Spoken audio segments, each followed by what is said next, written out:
wasn't shocked that it was like that. So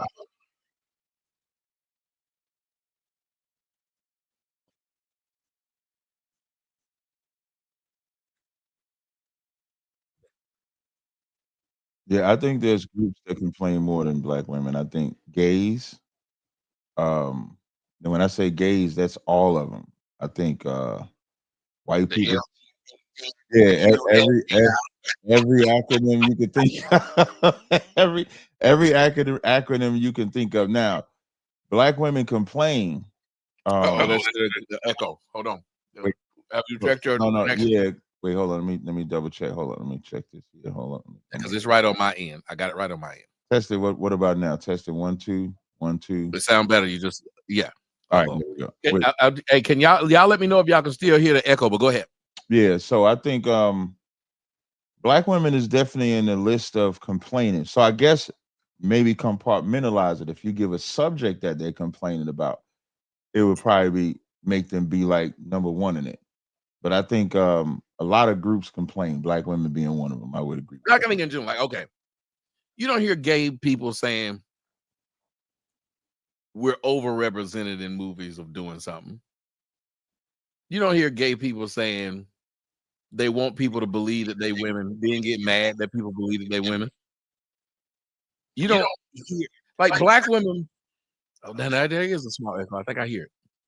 You still hear it? Let me see if Mhm. I mute. It's only when I talk about it.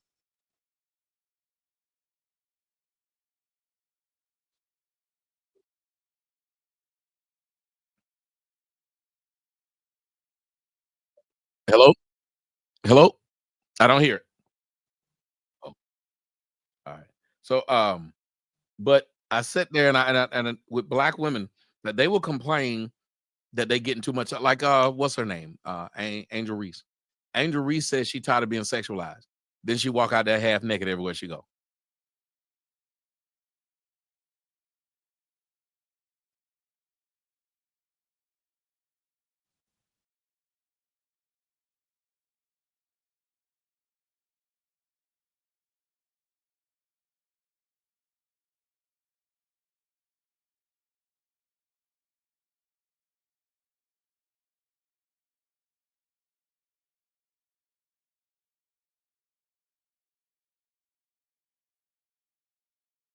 Especially when you're on the beach. You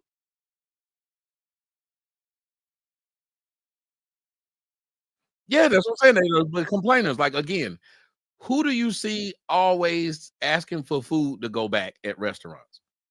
It's black women. Who's complaining about service? It's black women. There's nobody that you've ever seen that complain less than black women. They are complaining about the fact they will say, we don't mind who y'all black men date, long as y'all don't talk shit about us when you don't date us. Then when you date a white woman and you don't say a word to them, they still gonna tell you you hate yourself because you won't date one of them, or you hate your mama. You ain't never heard nobody say you hate your daddy because you won't date a nigga under 6 feet. Your daddy was under 6 feet. You never heard nobody say these things. But black women are constantly complaining. They will complain that people ask them to vote. Then they will complain that nobody asked them to vote. They will complain that niggas is trying to holler at them at the club. Then they'll complain that no nigga. You didn't see that woman that was over in the Philippines that got mad because she said she saw black men and they weren't trying to holler at her? Why was it their job to holler at you, lady?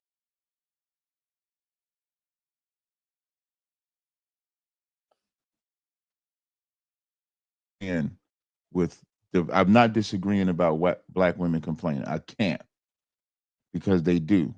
The most, I think it depends on the subject, but black women is up there. But I think, but I would never argue that. I can't argue because black women complain about everything.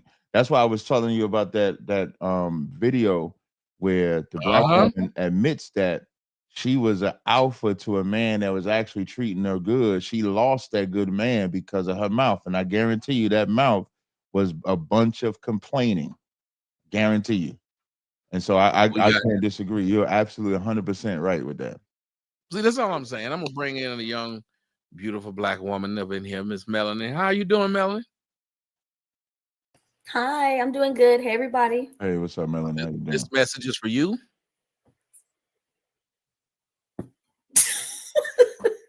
I'm not going in the green room. I don't care. It should not happen. Let me ask you if I said no one complains more than black women, what would you think about this statement? I would have to feel that it's valid. I don't take any type of offense to it. It doesn't sound like it's out of place. I mean, I work with black women. I have a mom, sisters. So, yeah, even myself. Sometimes there's things that I complain about that I probably should not. So, Like I compared it in the show. I said black women are like Slep Rock, and y'all might not be as old as I am, but it was this character that would walk around with this cloud over his head, and he was always there. And it seemed like black women will complain. I got a black mom who complains about everything. I will offer her some food, and she will complain about something about that damn food. And it's weird. I'm like, if you ain't gonna eat it, fine. But damn, why is it everything's this big long ass explanation about how that this so I don't want to eat from their house. They don't have this. And I'm like, God, dog. The first thing out your mouth is a reason not to do something instead of it being a reason to do something. Hey, And that's like an odd thing. Go ahead. no, you bringing up the food story. I remember one time me and one of my wives and her sister, we went to this restaurant to go eat. So we all sitting there, and the waitress came and she asked us what we want to drink, and she might have took like maybe 15 seconds too long. And my rib, she complaining. Me and her sister looked at her and said, "We leaving. We not staying in here." And she said, "Why?" I said, "Cause she's about to mess up our food because of the way you talk to her." I said, "I'm not about to get this food from her." And I ain't no bullshit. We left the restaurant. You do not complain. Like we gotta think about it. Why complain about the person that's serving you food? you got to get the food first. Yeah, at least get the food. Like, be nice and kind, then complain so you ain't got a tip. Maybe get a discount on the food. When she got on that waitress, me and her sister, he's like, "Hey man, we ain't eating here no more. We out. We gone." Hey, Kip, I told a girl I was on a date with, and this is no lie. We out there, we eating this girl, this girl I was with, and we were eating, and she was just complaining to these people, telling them this shit. And we was at an Asian restaurant, and Asians don't like for you to complain about their food at all. They don't play that shit. And so when she kept doing it, she was doing like mean to them. And I told her, I said, I don't like the way dick tastes, right? She said, "Why you say that?" I said, "Cause that's what they about to put in the next plate of food. Come on here. It's gonna be dick, and I don't want it. Special sauce. Special sauce. I don't, lady. I don't like the way dick tastes. Will you leave these people alone?" But even then, why do you think they have no problem complaining about the nigga about to feed you? Why are you doing this, Mr. Fantastic? What's up, man? Hey, I came in. Listen, I have a rule. Hey, do you know how many times I've drove off from the drive-through? Listen, they tone get to me. I didn't hear you right away. What you say? What? Huh? You know what? Have a nice day. I done made the order and everything. Just drive right by the pay window and the fucking pickup window, nigga. You're not finna. Hey, I'm Tommy. I look. Listen, I worked at McDonald's for all of 2 weeks. What I can tell you, okay, is that there's always a slow person working there in the back, around the food, that's got a crush on the motherfucking cashier. Be she fine, be she ugly, be she whatever. Whatever he tell her to do, he gonna do. Okay? All right, Roderick. All right. I'll just pick out my name. Listen, man. Hey, look, bro. I seen it happen, man. Like, if you ever work in fast food or even like just the food industry, man, and the stories people tell you, dog, the mistake shit where people not even trying to be dirty, and like some shit happened that's like questionable or whatever and non-malicious, and the food get out there, bro. You don't want to be like, yeah, bro. I'm none of that at all. And y'all, I seen a clip on TikTok, and the man got arrested while he was back there cooking, but he was making soup, but the soup wasn't soup. And the health department came and arrested him in the middle of. He wasn't one of us. I appreciate the fact that he wasn't one of us. Which I don't think, we don't do stuff like that, really, to me. But yeah, he got arrested right there on the spot. It wasn't suit for months. He had been doing it. I don't know how y'all do DoorDash and Uber Eats and all this other shit because again, more people in between your food, the more chances you got to be in tamper with. And I'll never forget this shit. Real shit, man. I was like, bro, listen, man, look, Tommy. One thing I'm a what they call a foodie. So listen, man, there's only a couple things I give a fuck about in life. Food is some shit I really don't play with, right? I want that's something I need to live. I want to enjoy it. I want the shit to be how I want it to be. So this is a story, and it made like national news. This dude dipped his nuts in the people's salsa. And what made it so funny, y'all watch Rick and Morty at all? Yes, I love Rick and Morty. So you remember when Rick and Morty did like the tribute to fucking Tony, like it feels good. It feels good. Yeah. The white boy said it feels good. I was like, he was singing. He was dipping his nuts in the salsa, recorded it, and like Tommy is like, bro. Now in my world, that's a free body. Okay, I don't care what happened. That motherfucker judge exhibit A. Probation, we agree, right? The state want probation. I'll do the probation, but I got to have. I need his soul. He got to go. He gotta go. Gotta go. So again, man, that's some shit I never. Hey, bro, you got what it said? You have no power here, nigga. You have no power here, nigga. They ain't got control of your food. That's last thing you want to hear is a story about you being involuntarily inseminated. Goddamn, that's bad. That's bad. It's bad business. I say, hey, I do not like the way dictation. You know what I'm saying? I'm not gonna argue with these people and let them put anything in my food. I remember I worked at Arby's when I was in school. Worked at Arby's. At Arby's, they have the big roast beef. They was in this big thing, and they like roast them overnight or whatnot. And when it's time for people to get them, we take them out on this big tray, and then we put it on the slicer. And then you just slice the roast beef. It comes out in a little thing. Then you put it on the sandwiches. But the thing was kind of heavy and it'd be hot. So I went to take one of them out and it slid and fell off of the tray, hit the floor. Me and the white boy started kicking that thing. We were sliding that meat across the floor. Picked it up. Sliding that meat is put it on the slice. We had Hey, what's up, everybody? What's going on, panel? I'm not aware of what you guys are talking about right now, but I tapped in because I watch every Tuesday Super Panel stream, and I appreciate what you guys talk about.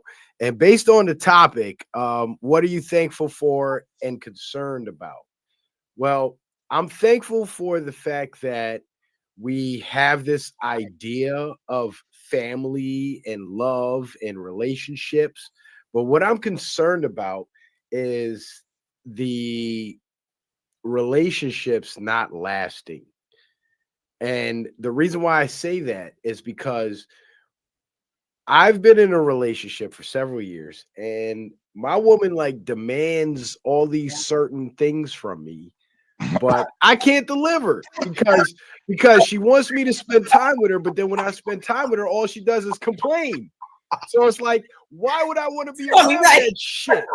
You know what I'm saying? So then she gets mad at me because I isolated. So I'm concerned about that. I'm thankful for my woman, but I'm concerned about the fact that all she does is complain about me being Citizen. Wait, Tommy, is that the topic? It's the title of the show. Yeah. Oh, so what is the topic? If that's not if that's the title, what's the topic? We're gonna throw some about it. Actually, hey Tommy, if you think about it, remember I told you that video of that. Yeah, but the video you just said kind of rolled into that. Right. I think I sent it to you on Telegram. I got it right here. Yeah. I think your brother might be everybody else that's up here in the panel. Yeah, everybody that's on the panel, here's what I'm gonna do. I'm gonna let y'all see this and get y'all's thoughts on it. Because, well, Cap, this was flow right into what you was You sent me. Check He this out. can't even get it out. For 5 years, but I was with my husband for 10 years. And I'm gonna be honest, I lost a good man because of my mindset of I can compete with a man. Like, clean vibes, princess treatment. I ain't have to fucking work. I ain't have to do nothing. I'm talking about lift a finger, but my mouth was bad. And I lost a good man. Like, she said, I didn't have to do nothing. Like everything about him was good. So knowing that, I'm taking that L, but I still have to. So you working on it? Because it's other good men. So you working on it? Huh? You working on it? That mouth. I'm working on my mouth because in my next relationship, I'm going to obey direct orders. I disobeyed every direct order, but I didn't cheat. And I thought like, oh, I'm the perfect wife. I don't cheat. I don't go outside. I don't even get dogged up. But I'm in the house saying, fuck you, suck my dick. Fuck your mother. Fuck everybody in this motherfucker. Man, fuck the kids we got together type shit. That's how mad I get. I fucked up a whole marriage. I had the nigga that every bitch wanted. The crazy thing is, and I'm sitting here saying that because it eats me up every day. Yeah. Shout out to you for taking because now I have to work my ass off. And I ain't gonna lie, I'm an alpha at the end of the day, and that's what fucked me up because I had the alpha mind. That's why you have to heal yourself. You put me in a soft girl era, but I still had the mindset of an alpha. It's important. I fucked up. When you heal yourself, that nigga don't want nothing to do with me. It's two things, right? I always say, and I just said this to the last group we spoke to, women don't understand that men are physically stronger than them, so a lot of women don't challenge a man on a physical level. So you guys like to spar with us with your mouths, which really affects a man. That's how you hurt a man, is about using your mouth. Yeah, and I didn't mean all of that. But another thing is, I want to point out too, is that you both ladies said you have princess treatment. You prefer princess treatment, and Eli got a big thing about princess treatment. You want to tell them princesses for daughters about I'm a mother. That's what I was saying. It's too many grown women, too many grown adult women wanting to be princesses instead of wanting to be a queen. The reason you want to be treated like a princess is because you understand there's less responsibility. The princess has less responsibility than the queen. Like, so y'all grown ass women, not y'all specifically, but grown ass women talking about princess treatment. Like, y'all don't grow the fuck up and demand queen treatment. Like, you know what I'm saying? And what you said too is this is why there's such a concerted effort where you hear a lot of men talk about peace. And I don't think women truly understand when a man says he values peace. Y'all look at it as, oh, he don't want to handle me, or he can't handle me. Like, no, like men have to go out to the world and we have to face a lot of like adversity. The last thing we need is to come home where we think it's a safe space to verbally combat our, like, that is a toll. And this is why some, feel like we ain't giving them no attention. Yeah, this is why some men do step out, because maybe the chick, y'all, oh, she don't look as good as me, or she not as blah, blah, blah. Like, yo, but she provided him that peace, and that peace is way more valuable. And I think a lot of men don't understand. All right. Hey, citizen, that sound like anything you going through? Yeah, man. Yeah, for sure. That piece is valuable, bro. And it's like I go to work every day. I run my own company, and I've been building my company for the last 3 years. And I've got my company up to the point where I'm making, $150,000 a year, and I'm paying all the bills. I'm paying for everything. But then when I get stressed out, the way I handle stress is I isolate. I stay away from everybody and everything because I'm irritable. So I don't want to be around my woman. And if she does something that could trigger me, I might flip out on her because I'm busting my ass to make all this money and keep everything going. And she gets mad at me for isolating. But then when I don't isolate and I spend time with her, all she does is fucking complain about what I'm not doing. Let me ask you a question. Why do you tolerate it? Because I'm in love, bro. Because I'm in love. Love is an action. Love is not an emotion. As a man, that's what you have to understand. And so as a man, you got to understand if you're getting hate, because that's what you get. That's what it sounds like you get it. You say because you're in love, but is that what you're receiving? So how can I'm not receiving love, bro. I'm not receiving love because I'm doing everything that's needed. I'm doing everything that's necessary for a man to do to maintain his family and the stability. But do you understand that that'll never be enough? Because if a woman wanted a man, your woman wanted you for what you would provide, and that's what you're providing, and she's still doing that. Is that enough then? Yeah, and it's funny that you say that because that's what I feel like. I feel like everything that I'm doing, it's never enough because she always finds what I would advise you to do? To complain about. So I'm at the point before you say that, brother. I'm at the point where I'm like, you know what? I'm just gonna be by myself. I'd rather just be by myself. That's what I was gonna tell you. I would stop doing it. Yeah. And then she can learn that way. Like Yeah, Robert, like I agree. we as men, we're used to rewarding bad behavior. And women grow up thinking bad behavior is the way because they saw their mama acting like that and still got what she want. Like we treat that vagina way more valuable than what it is.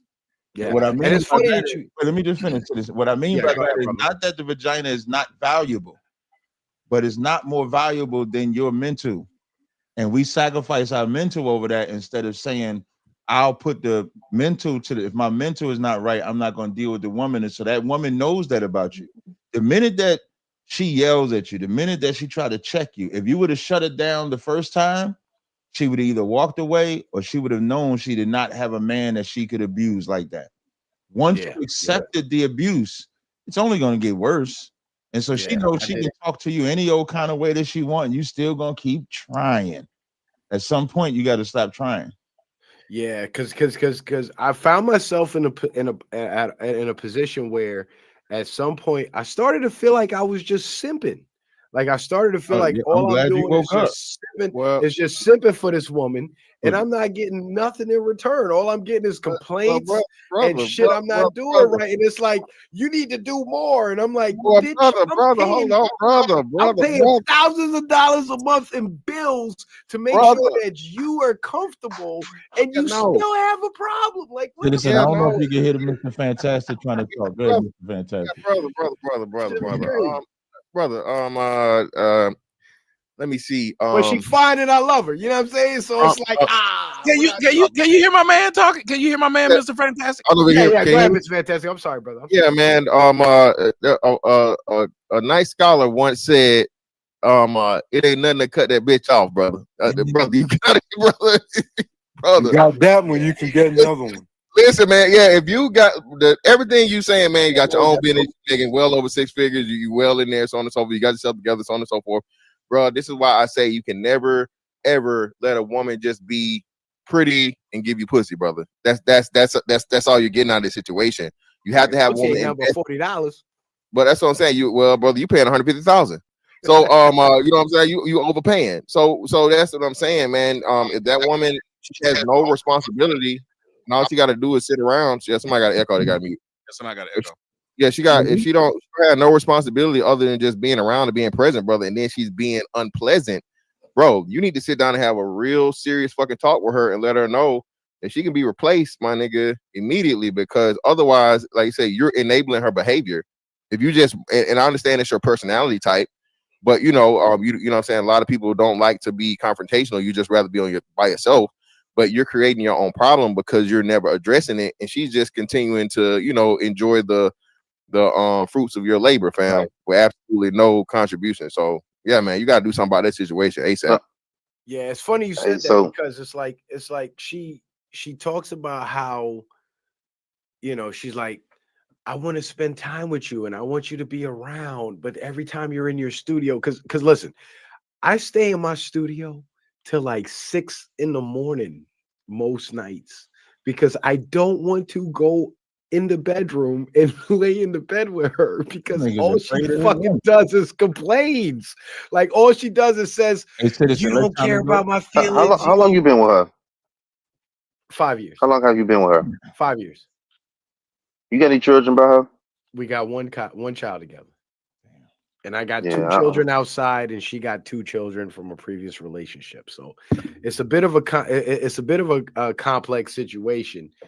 But at the end of the day, she demands what she needs from the relationship, but she's not willing to give me what I need from the fucking relationship. So it's like, first time you talk to her about, you got 2 children outside. Yeah. You say you got 2 children outside. Does that mean you had them during your relationship with her? From a previous relationship. Hey, one second, Tommy trying to get in there. Good, Tommy. I'd just like to ask you. I want to say 2 things to you. One, I want to ask, do you need a place to stay? Yes, probably. Okay, because I live in my studio. That's why you're there, because you need a place to stay. And I got a whole house that I pay rent for, but I live in my studio. I was about to say, because usually when you need a place to stay, you become what's called a homosexual. You try to justify the fact that you live in there. No, so then the next thing I want to tell you and all the rest of y'all this thing right here, because I'm tired of this and I just thought of this. People love excusing doing dumb things with saying I'm in love. Let me explain. In love is an excuse, and no one should ever want to be in love. And let me explain to you. Because most of the time when you use the word in front of something, it's usually bad. I'm in jail. I'm in debt. Usually when you're in something, that's not like a good thing to be. You're in a dungeon. You're in something.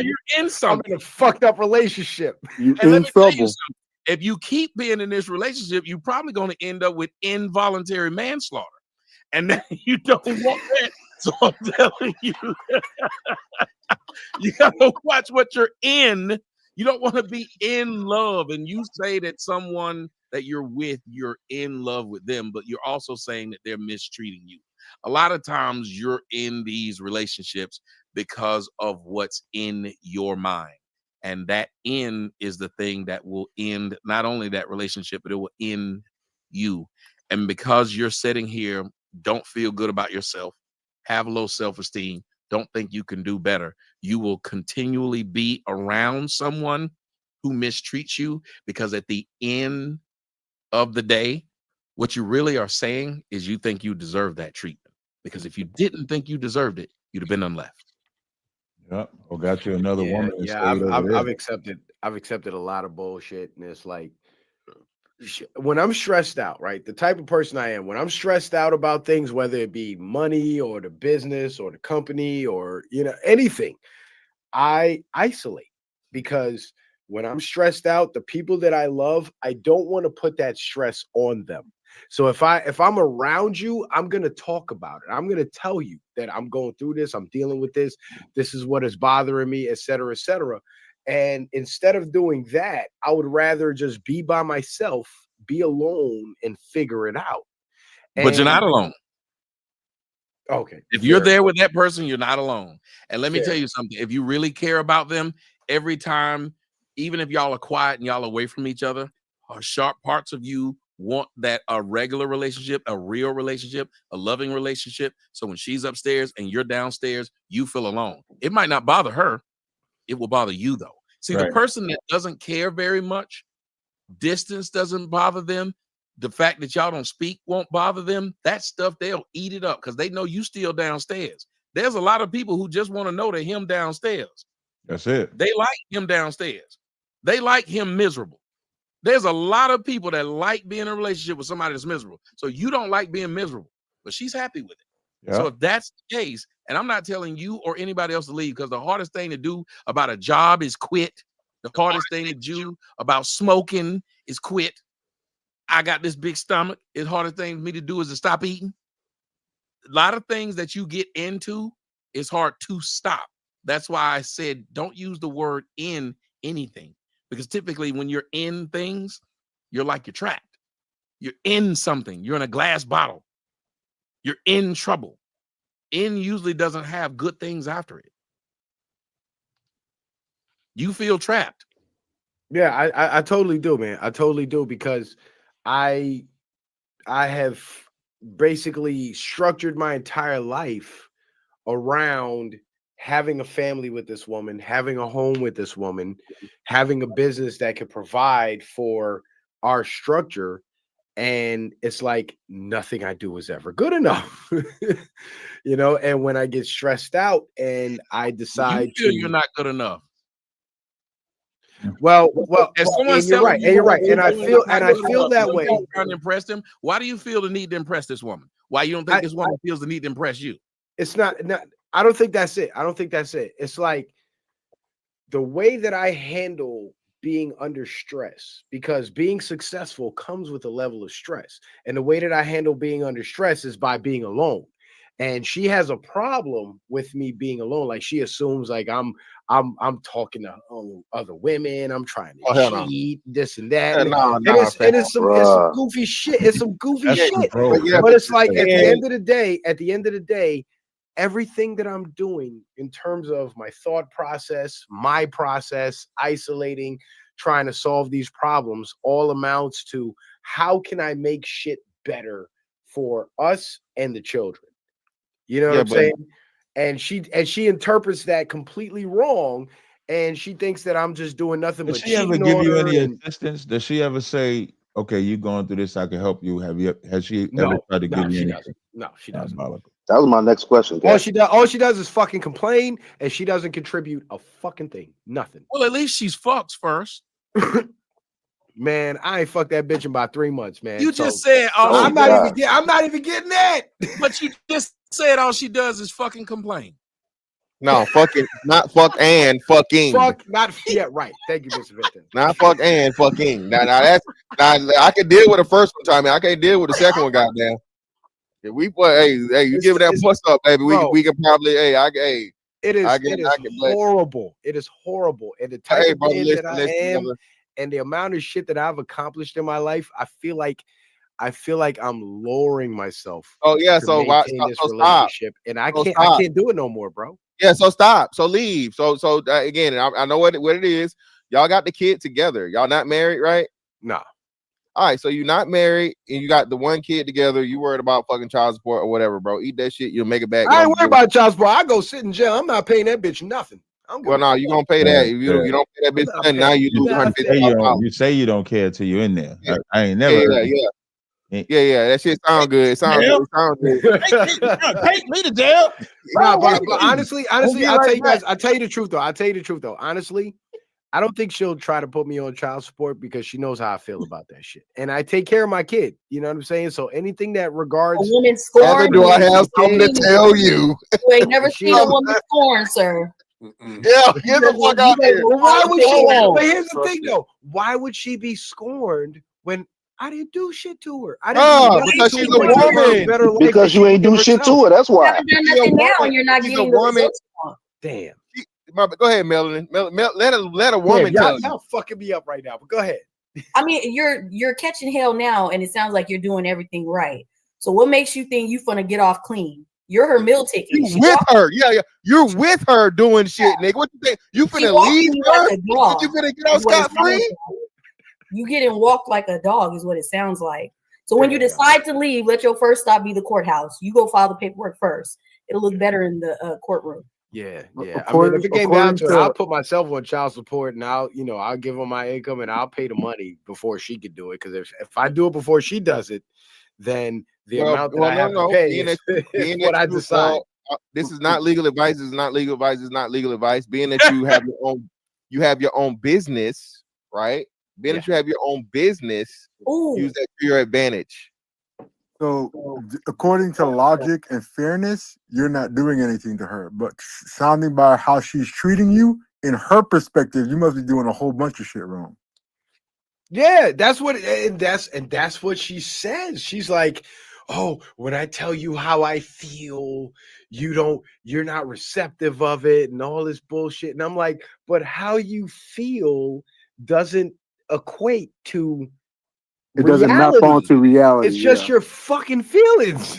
Although y'all cannot ignore how a person feels. As a matter of fact, the Bible tells us, so a man thinketh. So if this person feels like you don't love them, because remember, you feel a certain way. Yeah. Our feelings in a relationship should matter. Should they be the overarching thing? No. How we move? No. But they should matter, because think about it. When a woman makes you feel good, isn't it easier to sleep? You ever had that good feeling after you caught a good nut and you just sit there and there, be knocked out? You got a woman supporting you down. With you're right. Because you like in that video, the brother that's outside going to war all day, when you come home, imagine if you don't have to go to war at home, your mind gets to be at ease. It gets to rest. Yes. Because you got to go back outside the war. But if you come home and your woman is complaining, and then you going dealing with what you got to do with outside, when do you get a break? And that's what I think men need. They don't need a break. Men and that's you in the citizen man. Reason why hold on, have you ended right here? I'm sorry. I'm sorry. The reason why you be by yourself instead of around your woman is because you don't get no peace nowhere except being isolated. When it's not supposed to be like that. If you single, then of course you're isolated. But if you got a companion, the whole point of having a companion is to ease stress. And when you don't get the stress ease, you by yourself. Yeah. And let me just explain it to you this way, and then I'll let you go, Corey. I just got to explain it to you this way about the way that woman said that her mouth. The mouth will make. There's a lot of niggas that spend more time in their driveway than in their house. And let me explain. I'm one of them niggas. They're sitting. He said I'm one of the niggas. They'll sit in their driveway, and will sit there and have to prepare, go in, and mentally deal with being in that house. There's another one. There's a lot of men who either been cheated on by a woman or think that woman is cheated on them. And I don't know if any of y'all men have ever been there, but you know how you talked about, Cap, how when you were worried about how you come home from work and fighting the world. Well, when you that guy, you can't even go to work. You're afraid to go to work. You think she fucking. You're afraid to the damn Amazon Prime man to come up to the house. You are so worried about so many things, you can't go and fight the world or build. That's so right. with that feeling I'm telling you about, Citizen Man, it matters on both sides. You cannot have this woman not feel a certain way, because what we're talking about is about how you feel. And if y'all can't get together to be each other's gas station, y'all got to be each other's gas station. When you come to your wife, she got to be able to fill you up because you empty. When she come to you, you got to be able to fill her up. You got to be able to top her off. You got to be able to do all kinds of things that you would get at this station, so she can go out there on the world and continue to travel. There's nothing more. There's nothing more beautiful than for you to be around an individual that helps build you up. And there's no reason for no man or woman to be in the damn house with a motherfucker that break them down. Right. You better find you a new house. Yeah, what the brother Corey was going to say. I want to hear what he's got to say, because I'm confused. Right, so right now. I'm in a weird situation that I've never been in before, and I need to figure out how to navigate this shit. So check this out. When was the last time you told her? I'm dealing with a lot. Not just isolate yourself. When last time you said to her face, "Hey, you putting too much on me right now"? Man, I told that motherfucker that shit today. And you know what she told me? She said, well, since you think I'm not, since you think I'm too much, then you need to go find somebody that can make it comfortable for you and easy. Go find somebody. Go find somebody to make it comfortable for you. Because if you're gonna invalidate my feelings like that and you don't want to hear it, then we have nothing else to talk about. Yeah, that's crazy, because it's funny that you said that you mentioned that invalidating feelings, because every time she tells me, she's like, well, when you isolate, I feel like you don't want to be around me, and I feel like you're doing something outside of the relationship and cheating and et cetera, et cetera. And I'm like, I don't want to be around you, because when I do spend time with you, all you fucking do is complain. So when I'm around you, I don't feel good about myself being around you. But why do you want to continue this though? Listen to what you're saying. You told the individual to their face, I don't want to be here. Yeah. Listen to what you're saying. Yeah. I don't want to be here. So now she just heard it. Now you could tell her you don't want to be here because X, Y, Z. Then you have to deal with her and say, or she's going to have to tell you, will I continue to do this or not? What strides have y'all made to solve the block? I don't think we've made any strides, honestly. That's what I'm saying. So that becomes an issue. Yeah. It becomes an issue because you're refusing either to try and get with her and work on a way to destroy this thing in the middle that's keeping you guys apart. Because if it's like that, y'all probably don't even sleep together, right? No, we don't. Or you or one of y'all. But let me throw this in there. Because of all the issues that we've been having, I did cheat on her. And when I cheated on her, she decided to sleep in separate rooms. And it's been 3 months since we've been sleeping in separate rooms. And I'm like, this shit is over with. I'm fucking other bitches. I'm not fucking with you no more. Because we're in separate rooms. We don't sleep in the same bed. And if we don't sleep in the same bed, it's only a matter of time before you end up sleeping in some other nigga's bed. So I'm fucking all these hoes. And this is why. But I haven't yet. But I'm mentally preparing myself for that outcome, because that's where that shit leads. Let me ask you a question. Before in your mind, you cheated on her. Was it like that already? No, it wasn't like that. I ended up cheating because wait, I just want to be clear. Yeah. So you're saying before you cheated, she didn't act the way that you acting. But when you did cheat, that's what made her act the way that she acted. Yes. So it's not all her fault. It's partly my fault. But what But now drove we me kind to of get cheat, into why he's accepting the abuse, Tommy. The what guilt. drove me to cheating was the fact that no matter what I did, it always felt like it wasn't enough. So you thought cheating was gonna make it better? Yeah. Well, you know what? I'm gonna tell you this. It made me feel like no matter what I did, she wasn't going to like me or accept me. So when I'm asking, cheated, so you thought when I cheating cheated with another one was gonna make it better? it made me feel like a bitch like the nigga. That's why I cheated. It made Because I you feel wanted like a a bitch what? to like a Listen, nigga. listen to what I'm saying. See, no matter what it is that you get outside of your house, guess where you live? In my house. So no matter how much you fix out there, no matter how great you feel, as a matter of fact, the better the nut is that I get outside of my house, the more I hate that bitch in my house. Yeah. Listen to what happens. The better things are outside of your house. You ever been to your friend's house and saw how nice his shit was and came back to your house and realized how you ain't got shit? If you wasn't even thinking about that till you went to this nigga's house. Hey, Tommy. TV is huge. Yeah, you're right though. You're right. Tommy, Angry Man said, check your phone. I already sent it to him. Oh, okay, good. But here's the thing. Like, I really love this woman. And the woman that I cheated with, I don't even like that bitch. I just did it because I just wanted a moment. I just wanted a moment to feel like, you know, you needed your worth a fuck. And somebody wanted me, and I was valuable in some sense. And it was some low self-esteem, insecurity shit. Outside of the house totally was. Okay, listen to what you're saying. Tell him. I gotta get y'all all to understand this, please. Right. Working on your relationship outside of your relationship is not working on your relationship. Right. Yeah. Mm-hmm. Not. Yeah. And if you're gonna stay in it, then that means you want it to get worse. And when you add on crap to crap, it's just getting worse. You just added another layer of fucked upness to your relationship by adding cheating to it, and then stayed in it.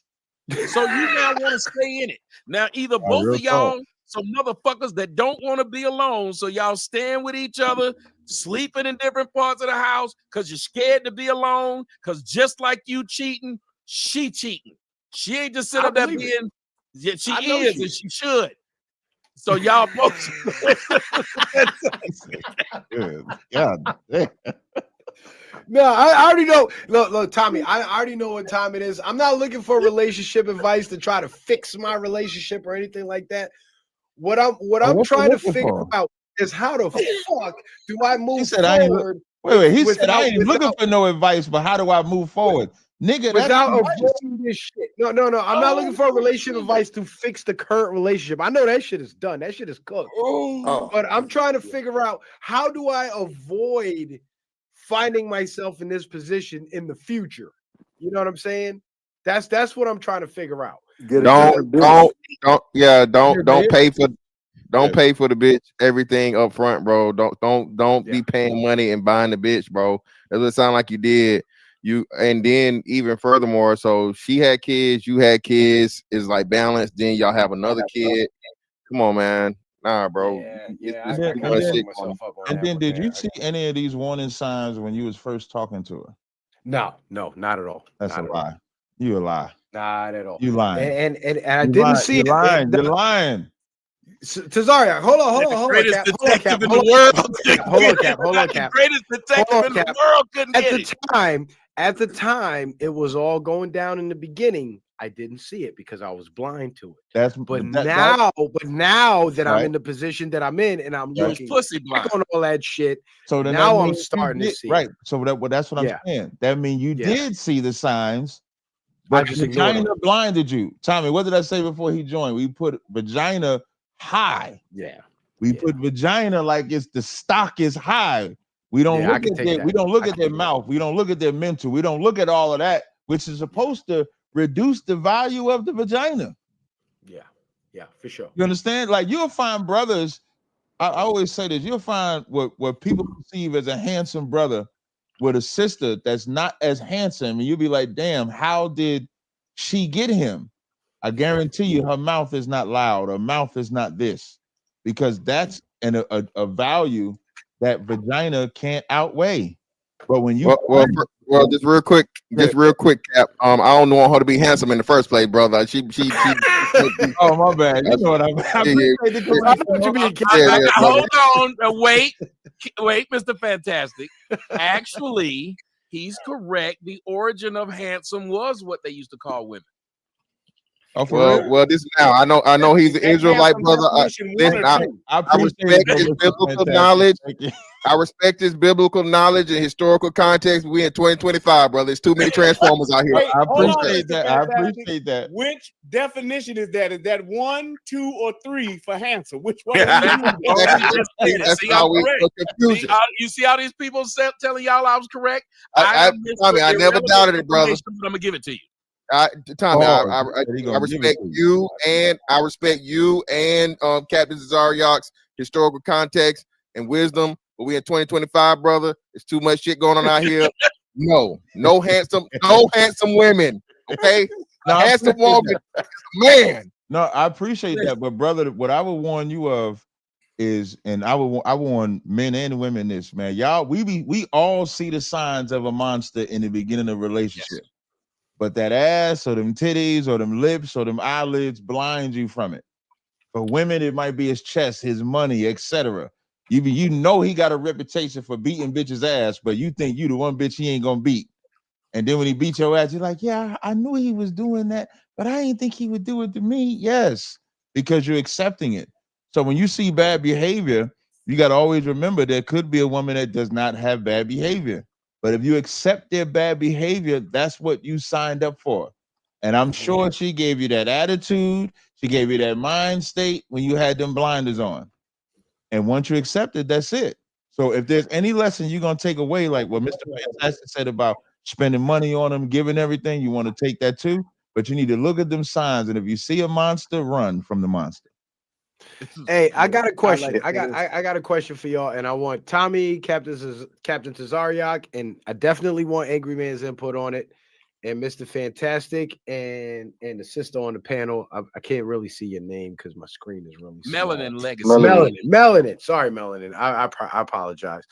I want you guys' input on this. Now, the current state of my relationship is, and the cheating happened way back in February. And get this, the cheating wasn't even me sleeping with the chick. It was just me calling her. Before you get into it, was just me calling her to set it up, and I never called her back. Right? You said the cheating happened. Wait, hold on, citizen. The cheating happened in February of this year. Yes. But you say y'all was together for 5 years. Yes, sir. So y'all was together 4 years, no cheating.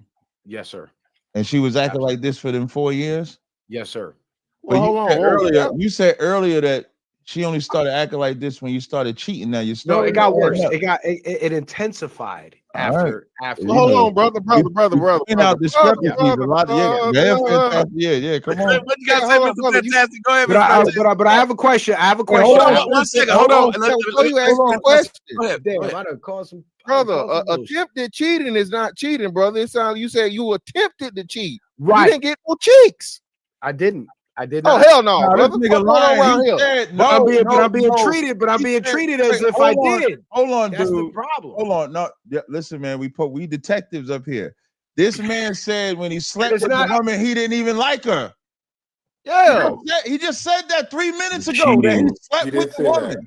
The cheating. I said what I said was I have slept with women that I don't like. And when the cheating thing happened, that is not what you said. Come on, man. Nigga lying. I didn't. No. It doesn't even. You came up here to tell us a story. Throw us off in the flesh. This nigga's AI. He's lying. No. I'm not lying. It don't matter if he lying or not, because the angry man, it goes to integrity. You gotta translate it. You gotta translate it into women's terms. Like him actually talking to the chick was already the violation. That was already cheating in her. That's mind. what I'm saying. We saying this might not be a true story. This might not be a true story, angry man. Oh man. This man said he'd been with this woman for 5 years, and that she started acting like nobody this can get after their own he story. cheated. But he Well, I said he mean, just cheated that's- on her in February of this year. But 4 years, he said she wasn't acting like this. She was slightly acting like this. So now Well, he the- wanted us to believe that she done went overboard since February. But the way he was telling the story was like she been like this forever. That's why we saying from Angry Man. The reason why I say I cheated, right? The reason You why I gotta be say I quiet for a cheated. minute while we Hold on. Nah, citizen, you gotta be quiet for a second while we psychoanalyze this shit. To see if it's true or not. Wait. I just want to clarify. I just want to clarify everything. We need more caps thrown at him because all the cap. All cap.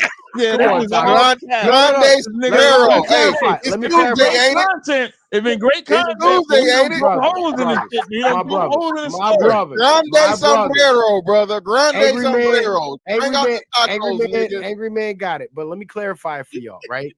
When I called the other chick to go cheat, right? I didn't follow through, and I did not go through with actually fucking the woman. That right? shit don't matter. And and that shit don't matter. That's why I say when I cheated, I'm speaking from my woman's perspective. Whereas, because if she would have called another dude looking to fuck and he said no, I would look at it as she was cheating. So when I say I cheated, I'm speaking from that perspective. Whereas I reached out to the other woman, and it's not that she declined me. She was with it, but I didn't go through with it because I didn't want to, put myself in that position. But I had already put myself in that position by contacting the other woman on that type of time. You feel what I'm saying? So as far as I'm concerned, as far as my wife this is why concerned, Tyler Perry that's writes cheap. movies in 20 minutes. So This you're is gonna exactly be- why write movies in 20 minutes. But let me know what y'all talking about, man. I want to say this right quick. Wait, before you do that, Corey, is your woman white or black? Black. Oh, okay. Oh no. You know the cap. I ain't gonna let you try to talk bad about my snowbirds. Where you going? Where you going with it, Cap? Where you going with it, Cap? I want to know where you going with that. I just wanted to know the mentality of the woman he was with. That's all. You knew that was a black woman. Exactly. I ain't know. You know. Stevie Wonder knew that that's a black woman. Nah, I ain't know. Okay, but all right, so go ahead, Corey. So one thing that should have been expressed, no matter what, if you poke the woman or not, is you staying or are you going? That's the number one thing, because either we're gonna have to work through this and get over that shit, or we're gonna have to go our separate ways. That should have been said back in February. Right? I can't. You're not gonna keep making me paying for my one mistake. You're not gonna hold that against me for the whole relationship that I made this one mistake and keep on using this bribery against anything that you want to get your way. It just can't happen that way. He's staying, and the reason why I tried to stay. I tried. Hold on, I tried wait, to stay. 1 second. I heard Angry Man was talking, but the mic is low. Go ahead. My mic is low. It's good now. It's like when you were talking, they couldn't. You were low. That's why they started talking. But I can hear you now. Go ahead. He's gonna stay. Y'all still together, right? Well, it's a little complex because we're in the same. In other words, yes. We're in the same house, but we sleep so y'all in still separate together. rooms now. Y'all still together, and we're still together. Yeah. Y'all still together. Okay, so here's the thing: y'all still together, and I would bet that y'all probably gonna be together probably for another couple of years.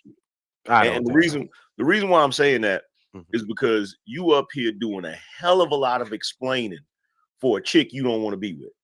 That's number one, right? So here's my question, right? Because look, you say you tired of her shit, right? Yeah, I am. No, you're not. No, you're not. Because if you was tired of her shit, if you was tired of her shit, you wouldn't be talking about the shit like this, and you wouldn't be with her if you was really tired, right? You ain't tired yet. So here's my question I want to ask you. I don't know if anybody asked him this already. What was the convenience of you getting with her in the first place? I told him he needed a place to stay, but he said no. Nah. It wasn't about that. Nah, it wasn't about that. It wasn't about Nigga that needed at a all. couch. Dick for rent was Nah. What was the convenient reason? It wasn't money because I'm not in a financial bind or anything like that. It wasn't that. The reason was because she finding a motherfucker, and we have a kid together. I got her working out with that woman. And I want to work it out because I have 2 other children from 2 other women that were failed relationships because those women cheated on me. And I really genuinely want to build a family and have a structure that's that the reason. Doesn't involve baby mama, baby daddy bullshit. That's the reason, and that's why you in the boat that you in. It ain't her being fine is the bonus. Yeah. The reason you in that relationship with her is because you trying your best to avoid having another broken family. Having another broken family. So basically what you did, brother, is you did the same thing a lot of brothers do. You allowed the world to dictate your shit for you. And instead of you saying, wait a minute, I see some red flags, even though she's fine, I'm not going to deal with this goofiness. So you walked yourself right into that damn situation. And I'm pretty sure that it was some goofy shit off the rip. It was. Yeah, you put yourself in that situation. But here's so, the thing, though. So let me ask you guys this: how do I get out of this? How do I correct? There is no getting out. That's you the thing. leave. That's what you do. You did this to yourself, and you are just as dysfunctional as you're claiming she is. Yeah, absolutely. You haven't realized yet. I agree, Brian. You have just as much, if not more, responsibility in this because you have put yourself in this situation. And if you want to stay with her, what are you doing to work on the relationship? Are you going to marriage counseling? Are you seeing a therapist? Is she seeing a therapist? Because obviously what you've been doing ain't working. So if y'all are both unhappy and y'all are both still trying to stay together, you have to do something different and do some work and get some outside help from a professional that can actually help you navigate this, because you've been doing it for 4 years, 5 years. You are just as fucked up as she is, which is why you all are cohabitating together. But Brian, you got to tell him this part. Hold on. I got to tell you this part because Brian left out one thing, right? This is part I got to tell you. First of all, I commend you for being brave enough to live in a house with a woman you told you didn't want to be with no more. That's number one. Yeah. Number two, this is what you need to do. You need to leave. Yeah. And it needs to be a surprise when you do it. Don't tell her you leaving. Figure out whatever her schedule is. When she not there, get your shit and bounce, bro. You know what's funny? If you gonna leave, that's one of my OGs told me the same thing. He was like, yo, just stay there, just be cool. And when you get enough bread and you find yourself a place, when she at work one day, just pack your shit and plan your escape. Home to empty house. Plan your escape. Because you may not ever watch it. But let me say this. Let me say this to Brian. To what Brian said though, we did do the counseling thing, and when we would talk to the counselor, she would lie to the counselor and try to make it seem like everything was my fault and downplay her role in the dysfunction. So I quit the counseling because I was paying $260 a week for that shit. And I quit that shit because I'm like, why am I paying all this money for you to just lie to this white man like this? This is bullshit. This is stupid. Okay, but the counseling didn't work. That counseling money, brother, just real quick, brother. Take that counseling money and get a fucking vasectomy because you're a notorious nutter, nigga. I hate condoms. I love raw baby, and every bitch you done touch, you done put a fucking baby in. I got 3 babies with 3 baby mamas, and I did not want this. Okay, do you see that? Do you see what your responsibility is in that? What you're doing. If she ain't working out in counseling, at the very least, you should be in therapy, bro, because you have to realize that you picked her and you literally said 3 times. She fine and she got ass and I just want to work it out. But you just think you picked her 3 times. Had the nut in her and put a baby in her. This your 3rd one, bro. This your 3rd one, nigga. You ain't Steph Curry, nigga. And you picked 3 times. You picked that way 3 times. So if you left today and got away scot-free, Yeah. do you realize that the chances of you doing the exact same thing again, Yeah, being on this panel in 5 years, talking about, man, I got another one. That's what happened. Y'all can do me one favor, really For quick. sure. My man For Robert sure. C. He sent me a shot. Thank you very much. Cash App open. Thank you. All Hey, right. but listen, brothers. I want to thank y'all for y'all input and y'all advice. It's been really eye-opening for me. And I know that I have problems and I have flaws that I need to work on and shit that I need to fix within myself because, you know, just the mere fact that I even chose to go, you know, to try to step out because I had problems within my relationship is a problem within itself. And that's something that I need to deal with because what I should have done was discuss these things with her before I even went that way.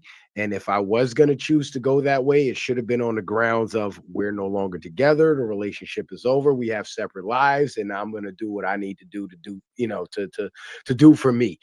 And I understand that. And I acknowledge that totally. And any criticisms that you guys have for my actions, I have to say I'm not perfect and I didn't do everything the right way. And I've been a bit of a fuck up throughout my life, but I don't want to keep doing that anymore. And the fact that I have, you know, brothers that I can talk to that can lay this knowledge on me, it's priceless. And I appreciate you guys' input. And I'm gonna figure it out. I'm gonna work it out. And by next Tuesday, maybe I'll have a better report for y'all. But right now, shit is all fucked up and I'm trying to unfuck it. Hey man, listen to the first minute of Man in the Mirror by Michael Jackson. Yes, sir. Just listen to them words. First minute of Michael Jackson, Man in the Mirror. For sure. For sure. All right, ladies and gentlemen, I want to ask. I got a question real quick before you move on, Tommy. Citizen Man. Yes, sir. How long have you watched Tommy? I've been watching Tommy since like 2017, bro. Okay. How long have you watched me? I've been watching you since about the same amount of time. We have failed this brother, Tommy. You realize that? How this so? brother. Well, hold on a minute. They kicked me off YouTube, so it's not my fault.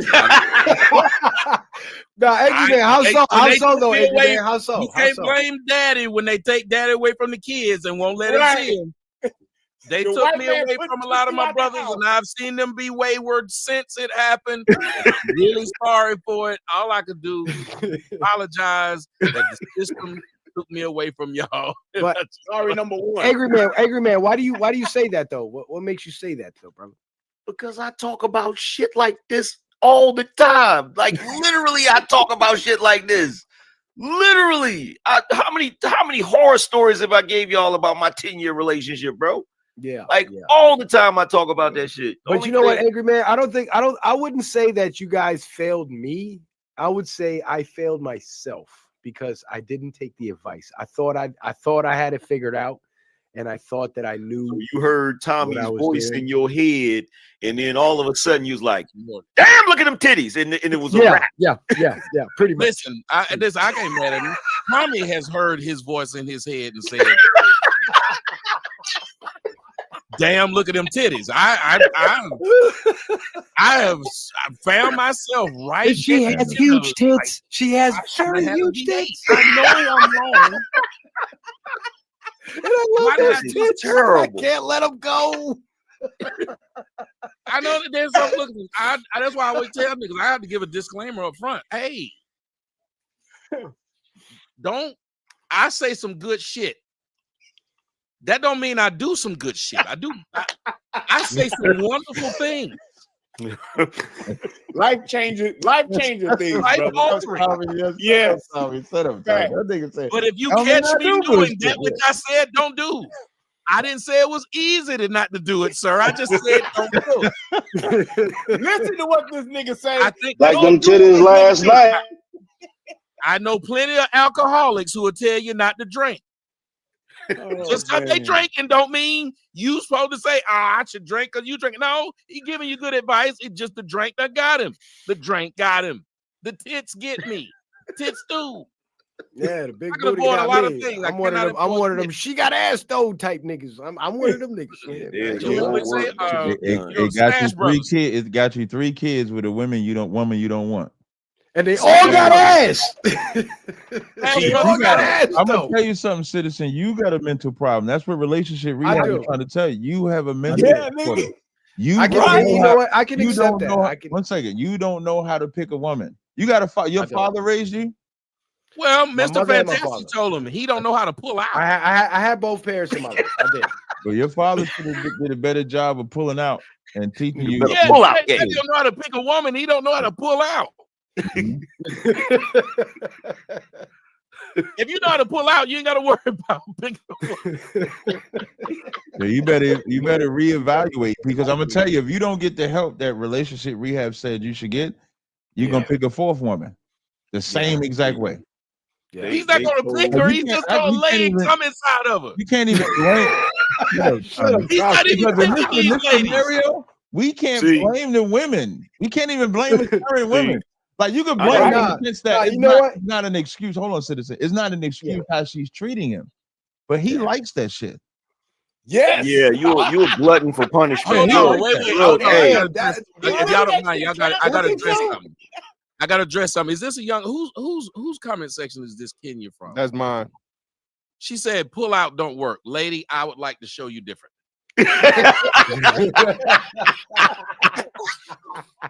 Hey, Brian. I don't. It ain't even because I'm a nasty nigga and want to fuck you, lady. Hey, listen, y'all. I would like to do it for science. Let's see.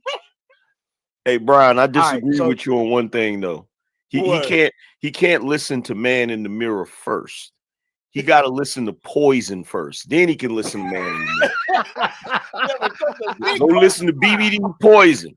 Never trust a big butt and a smile, brother. That girl Poison, man.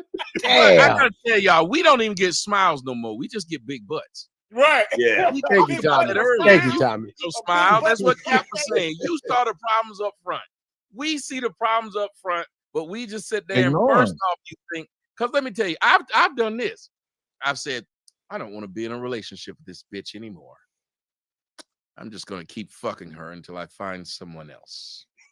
Stop laughing at me, Melanie. But you had your citizen man. Next day you know you done been with this bitch for 2 more years. I've done that. Yeah, that's what you call it. That's what you call a freaking 2-year 1-night stand. Hey, hold on, everybody. Melanin, my sister. You're a woman, right? And I'm about to get off of here because I got to go live in a few minutes. Melanin, I want to know, based on what you've heard, what is your opinion? Because I heard the brothers' opinions and I agree with them. But what do you think is, one, my problem, and 2, what should I do about it? If you don't mind breaking that down for me. If you can do that, I'm all ears. So go for it. I'm not really sure exactly what the problem is. I just know you have several problems. I'm not sure if it's her fault or yours or both. I think you don't have enough confidence. I think you need to do more reading, get in the gym.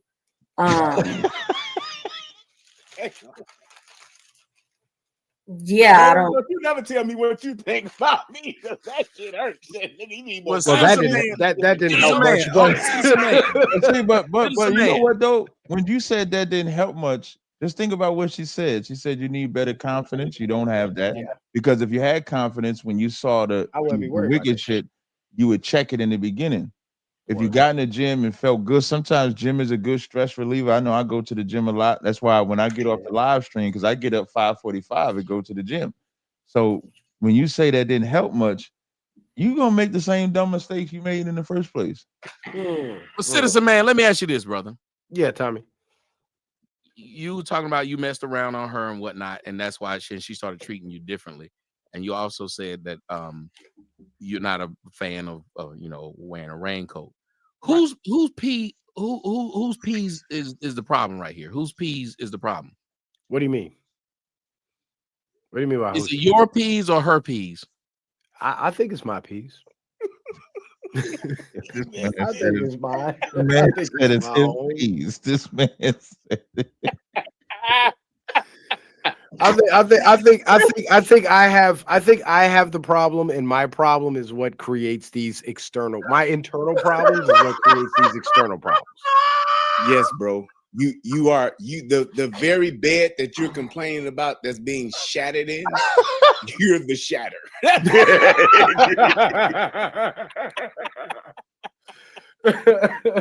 And you know what? And y'all right. You're not going nowhere no time soon. Yeah, and I think, I'm gonna tell you why. I'm gonna tell you why. He don't even grasp that part. He don't even realize what you're saying to him. Right. He ain't going nowhere. I hear you. You ain't going nowhere no time soon because you're still in that phase of, man, this is what happened, and I can't believe she did this, and all I was doing is this. You still in that explanation stage, brother.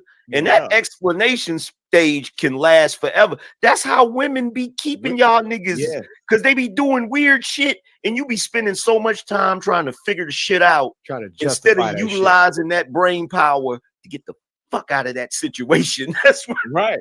Yeah, absolutely.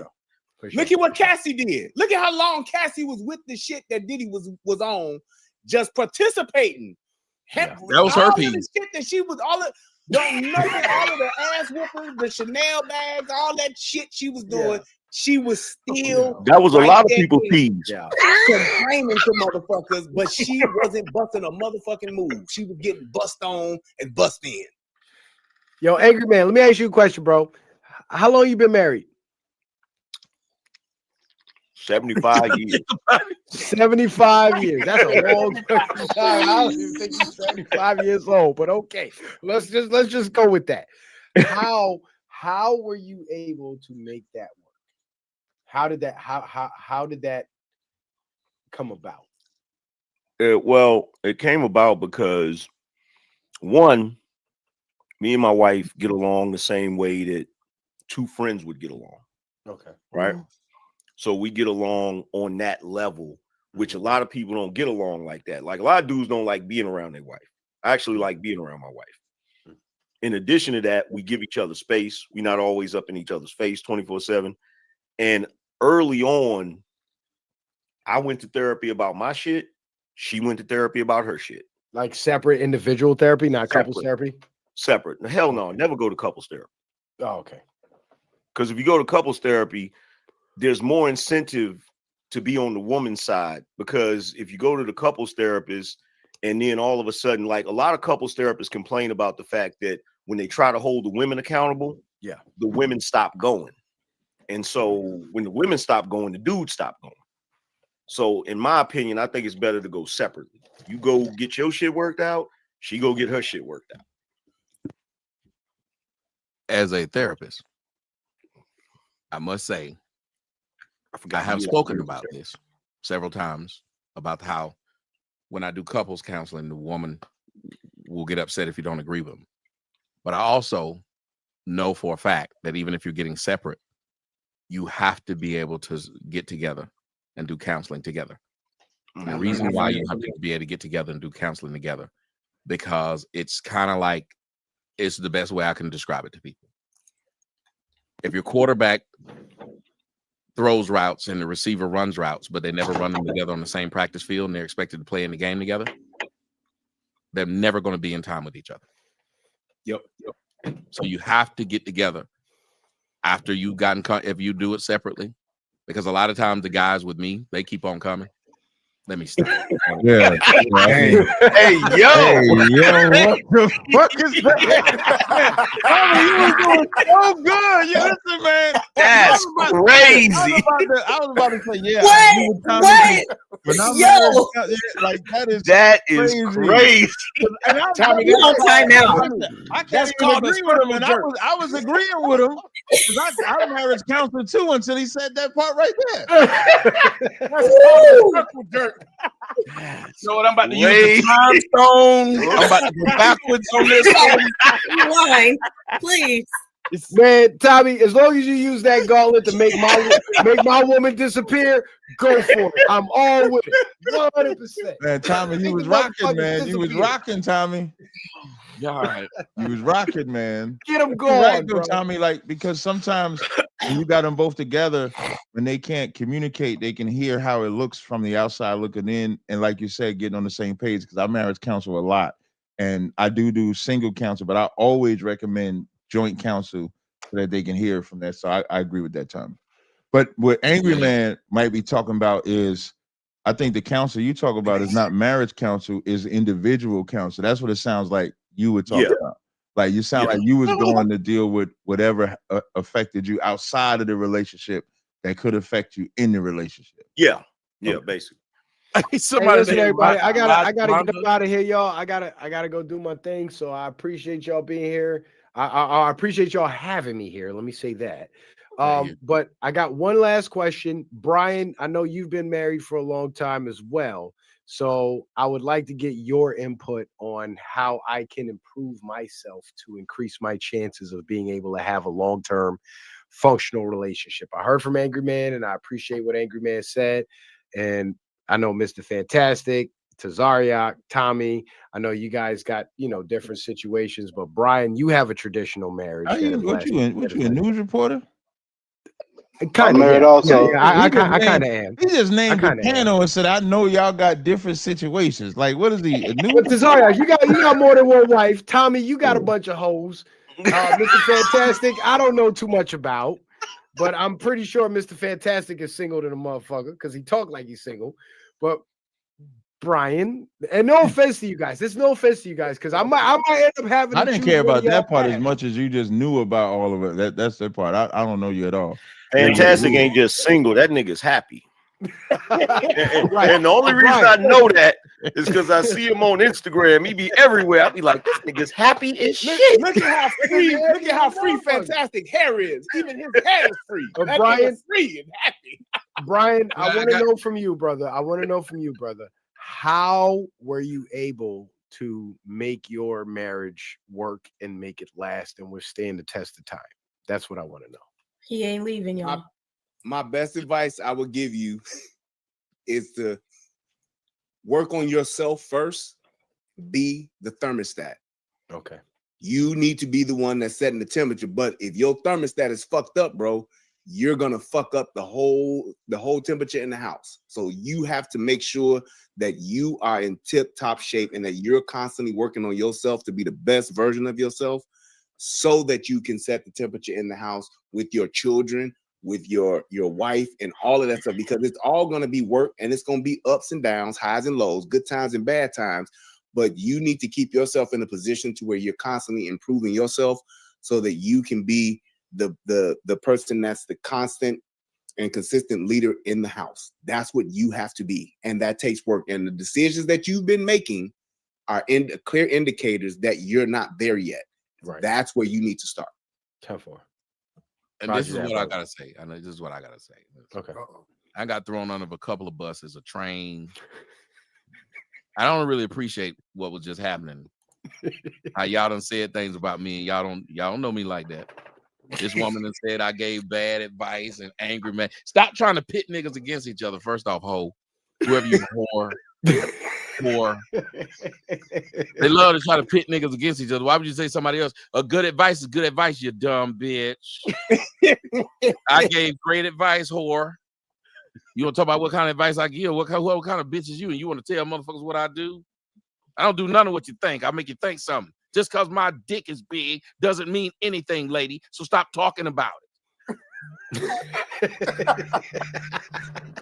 You just had the last thing. You citizen man, why you laughing? Oh, you man, threw me under one of those motorized vehicles as well. No, I did not. I do that. You said I got a bunch of hoes. You got hoes, nigga. You talk about I don't have any hoes. I have no hoes. Okay. Let me rephrase that then. A perception of who you think I am, you get internet. I get off this internet and I go eat a quiet dinner and I read the Bible.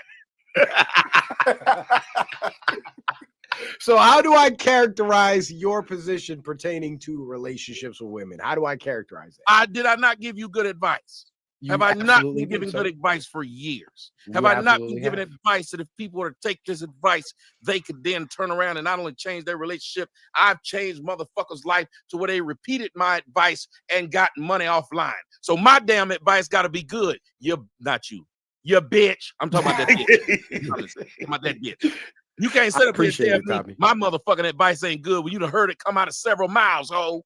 I appreciate it, Tommy. And you know Life what, Tommy? change. And you know what? Your advice comes from experience, and I appreciate that, and I value that. Brian, thank you for laying for enlightening me sir. on what I need to do about myself. I would just like to say my longest relationship is 25 years. Really, bro? Just for the record. June of now, how was it? How was it in the dark time? No, don't ask for no advice now, nigga. June. Of man, that's that light skin right there. Nah, 25 years is long, bro. I haven't had a relationship that lasted more than 10 years, bro. So I need to know this. How the fuck did you do that? I think what relationship said and what Angry Man said is good enough for you. It's where it's at. I just like when Tommy corrected you, so I said, let me throw my correction in it. My longest is 25. Yeah, because they can't say things about it. And thank you. Now let me move the fuck on to something else. I appreciate you, citizen man. Let's move on to all right, fair enough. Cool. I appreciate you guys having me on. I'm and about we to dip appreciate out. you being here. I gotta go do We my appreciate thing. you being here. I gotta ask y'all a question. I love rest y'all brothers, of the people on the panel. I'm ask y'all a question about mouths. Do y'all think, because the last thing we just played was about this woman was saying her mouth got her in trouble. Do y'all believe that the mouth has been the thing that caused Black women the most pain in their search for a relationship?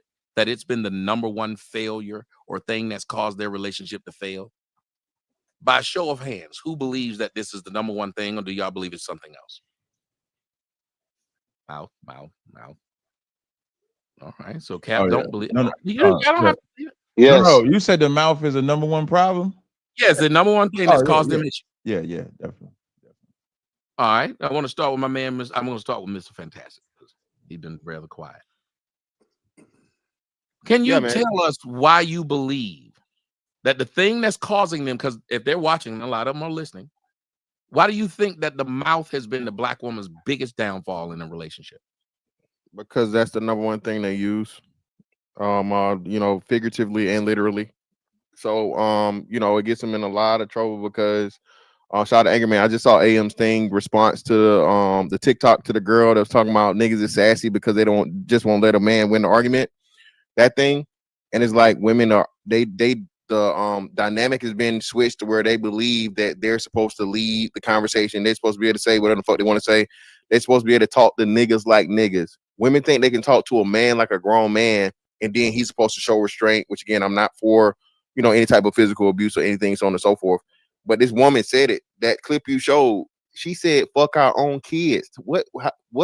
How mad? How can you get that mad as a mom and as a woman in a relationship to disrespect not only the man but the children you made with that man? And women really feel like, Black women, for some reason, it's not like even, hey, we're gonna go back and forth, bro. They go to beyond hell. Was it Dante's Inferno? They go to the motherfucking lowest level. You feel me? And then it's this thing to where you feel like, one of the most painful things, Tommy, we know is like, emotional and mental pain hurts way more than physical. And that stays with you a lot longer. So I think what happens is these women say things that you really can't come back from, but then expect the man to come back from it and blame him when he just can't. I think you covered this, or I know someone. It was either Kenny Anderson or some NBA player. He was molested as a kid, and he told a story about how he told his woman about that, and she said she used it against him, bro. That's why you got touched while you was a baby, or got touched while you was a child. And women will do shit like that, man. So, Black women, bro, I just don't understand how and why, when it comes to the importance of words, and it's way more tearing down than uplifting. So being that they use most of their words negatively, and then the other part of that mouth, the way they were just putting their mouth on everything and anything, we gonna get into that. This herpes is scary out here, man. You know what I'm saying? Ain't talking about his peas no more. Listen, hey, It's crazy out here. Hey, Tommy, these new niggas. That. He missed that one, Tommy. When you laid that one on the hell out of that one, man. Yeah. Listen, I'm good. But nah, these new niggas ain't even afraid of they ain't afraid of them 3-letter words no more, man. They talking about you just take a pill. They believe that shit. Like, nigga, fuck out of here. But yeah, man, it's just just way too much wrongful use of the mouth, as we say in the South, by black women. That's my take. Even how she said it rather. I'm glad you caught that. She said, "Yeah, it was my mouth," and I'm glad that he's acknowledging it. But like you said, she thought the idea of saying "fuck my own kids" was a thing to say in an argument. And almost every black man has been in a relation. Like they put up a video of a photo, and they were saying this basketball player Dylan Brooks. His girlfriend said to him when they broke up, she said, I see why people are racist against y'all now. The funny thing is, my ex-girlfriend who was white said, I see why people hate black folks. But what she was talking about was the stuff that they had done to her because she was simply dating me. They did all kinds of fucked up shit to this girl to where she said, I'm not going to keep dating you if niggas going to fuck with my personal life and reach out to my parents and shit. This doesn't make any sense. And she's like, I can see how people can hate y'all. Y'all claim that you don't like racist people, but y'all messing with me and I'm not doing anything but dating this guy. And so she was talking that way. But they were saying how racist Dylan Brooks' girlfriend was. And I said, hold on a minute. And they called me all kinds of coons for saying this. I said, every one of you black men have heard worse shit from a black woman when she was mad at you or y'all were breaking up. And yet we're supposed to be mad at what this white woman said to him, but not mad at when black women say things like the baby ain't yours. You know how many niggas say they've heard that line from their baby's mama? That the baby ain't yours. I fucked someone else. Some of the wildest shit we've heard, like Mr. Fantastic said, you break this man down and then you expect that y'all get back together and you just say, I'm sorry. And you lucky as a black man to even hear I'm sorry. Most of the time, it's just they come back over with that stank pussy they done gave out to somebody else, give it to you, and that's their makeup. That's we back together. Y'all don't even talk about what problems y'all had. It's just we screw them, now we back together. Angry man. What do you think about that idea of they can tell us to listen to what the white woman say, worried about, you remember what happened to Kobe Bryant? Remember what happened to OJ? But we ain't supposed to remember what you did, bitch. I'm not OJ on them. I know what you did. But their mouth just becomes such a toxic thing that a lot of people are saying their mouth is an issue. Am I overstepping my bounds by saying this? No.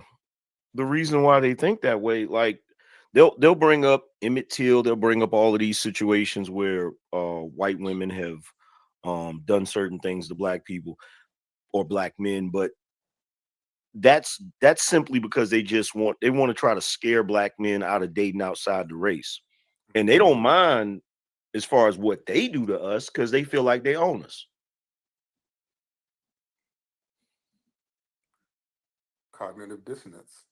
Yeah, dog. Y'all gotta let that last part sink in. He said, "Oh, they own us. Ownership." Melanin, do y'all feel like y'all own us? Be honest. I don't know. I just think that there's a genuine hate towards you. I don't know if they think they own. It's just there's a genuine hate. And it's funny that you asked me that because I was going to ask you guys, where do you think it stems from? Like, I'm really curious to know because it is kind of on the next level. And no other one, we can't say that this is something that women do across the board. This is literally something that is a problem with the black woman. They like to say Mexican women talk to their men crazy, but it's different to me. They don't degrade, you know. Where do you guys think it stems from? Let me ask this question in reference to that, right? The other thing. Did you see when Terry Crews talked about his mother inspecting him? Yes. Telling him to pull his pants down, right? Yeah. He inspected his gadget. Do you believe that black mothers feel like they own their children? I think it go back to what Melanin said. I think she said hates the father. I think she did. Yeah, I think she did him like that because she hates the father, and you can see him developing into what you can't stand already. There's no other excuse for that type of behavior other than that you hate the father, you hate the black man. Yeah, but see here, that's true, and I agree with that part. But there's also the ownership part, and the reason why I say the ownership part is there is because it's no different. It's no different than white folk when they was slave masters inspecting their slave. It's no different. Look at the way mothers that are single mothers, they expect their sons to grow up and buy them a house. They expect them to grow up and take care of them and do this for them, do that for them, all of those different things, to the point where you even have mothers where their sons are getting a relationship and they want the girlfriend or the wife to sit in the back seat and they sit in the front seat.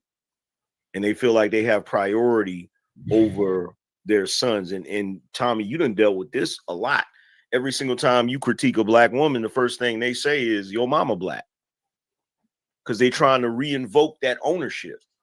Like, if you ain't gonna talk about your mama like this, you can't talk about me like this.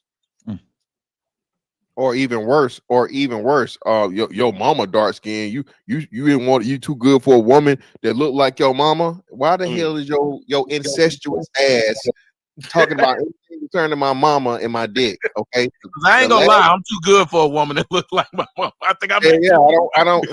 Tommy, I said this. The fuck I look like laying down with a motherfucker who titties is in their belt buckle. I don't want that. Even crazier, Tommy. Imagine this scenario, Tommy. You fucking with this chick tough. Y'all fucking with each other heavy, so on and so forth, right? You say, hey, man, you know what? We're going to take it to the next level. Thanksgiving coming up. I'm going to bring you home to the family, let you meet the family. The bitch you been fucking, all kinds of crazy shit. Jumping off the chest of draw, swinging from the chandelier. And she get to the fucking door, and she staring in the mirror looking at your mama face. What the fuck you think she finna do? Run. Block you on everything. Wait a minute. What do you think your family will do, though, Mr. Fantastic? What? Your family see you walk in with your mama. Exactly. So that's what. Find this old bitch. Why are you with this old bitch? why'd you fucking somebody? How is you putting in your dick in somebody that look just like your mama twin cousin? Like what's wrong with you? What the fuck is wrong with you? But again, I guess it sounds a whole lot better than it fucking, you know what I mean, than it actually does in practice. Imagine a nigga look at you and be like, hey man, your girl look just like your mama. You be like, I know, right? That should be creepy, bro. Know, right? Nigga kicked out the friend group. Get this nigga out of here. Uncle Phil, this nigga out of here. Weirdo ass nigga. Right. Well, I just wonder if I could read some scriptures on the subject of the mouth, if y'all don't mind. Please. In the book of James, the 3rd chapter, it says, even so the tongue is a little member and boasted great things. Behold, how great a matter a little fire kindleth. Because the mouth is like the smallest part. The tongue is like the smallest part. And it says, therefore, out of the same mouth proceedeth blessings and cursings. Mm-hmm. So the same mouth that's saying, oh, I love you, big daddy, I love you, this is the same mouth that's going to say you ain't shit, fuck your mama, XYZ like that. Proverbs 9:13, to answer the other question, it says, a foolish woman is clamorous. She is simple and knoweth nothing. And that's women. When you see a woman like that, you got to understand that's a simple. Now, here's the rest of it. Here's verse 16 of that scripture. It says, whoso is simple, let him turn hither. And as far as for him that wanted understanding, she say, stolen waters are sweet and bread is eaten in secret. So when we go into that woman, that actually shows how simple we are. Because as men, we have to be the ones to check it. Like that brother, I don't know if he was telling the truth about his story or not, but he encourages bad behavior. Whereas a man that what relationships say you got to control the temperature, he discourages that behavior.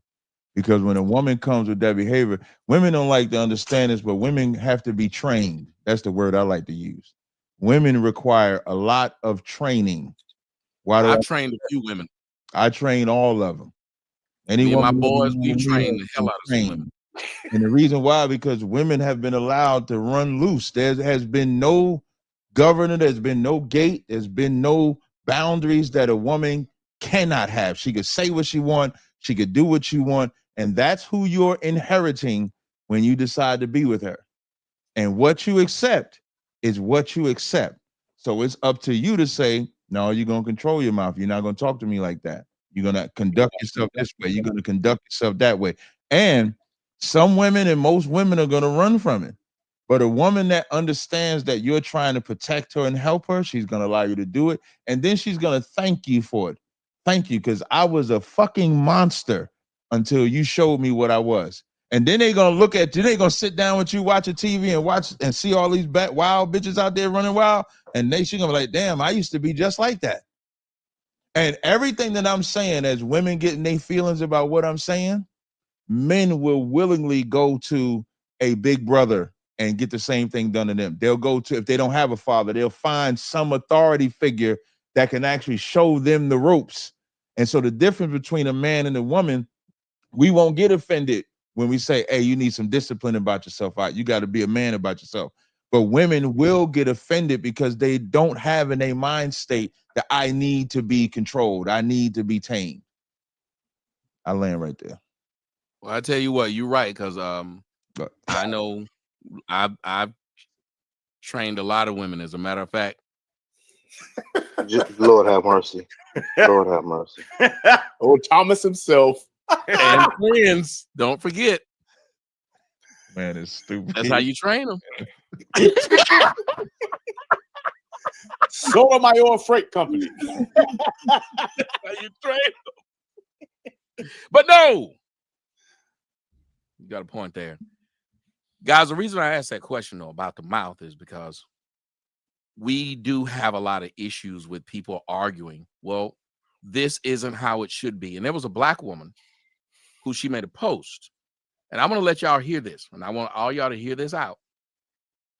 I don't know why y'all audience is laughing at me. This is not funny. I trained them. That's what I did. I trained. But I want y'all to take a listen to this woman explain how she feels black women are being done wrong. And I want all y'all's opinion, especially, I just really want to hear what y'all think about this. Listen to this lady. Hey, good morning. So, hey, Queens, I got something to tell you guys. I went to a meeting the other day, and it was predominantly black men, maybe two other races, but predominantly black men. And so, all of them were married or dating someone outside their race.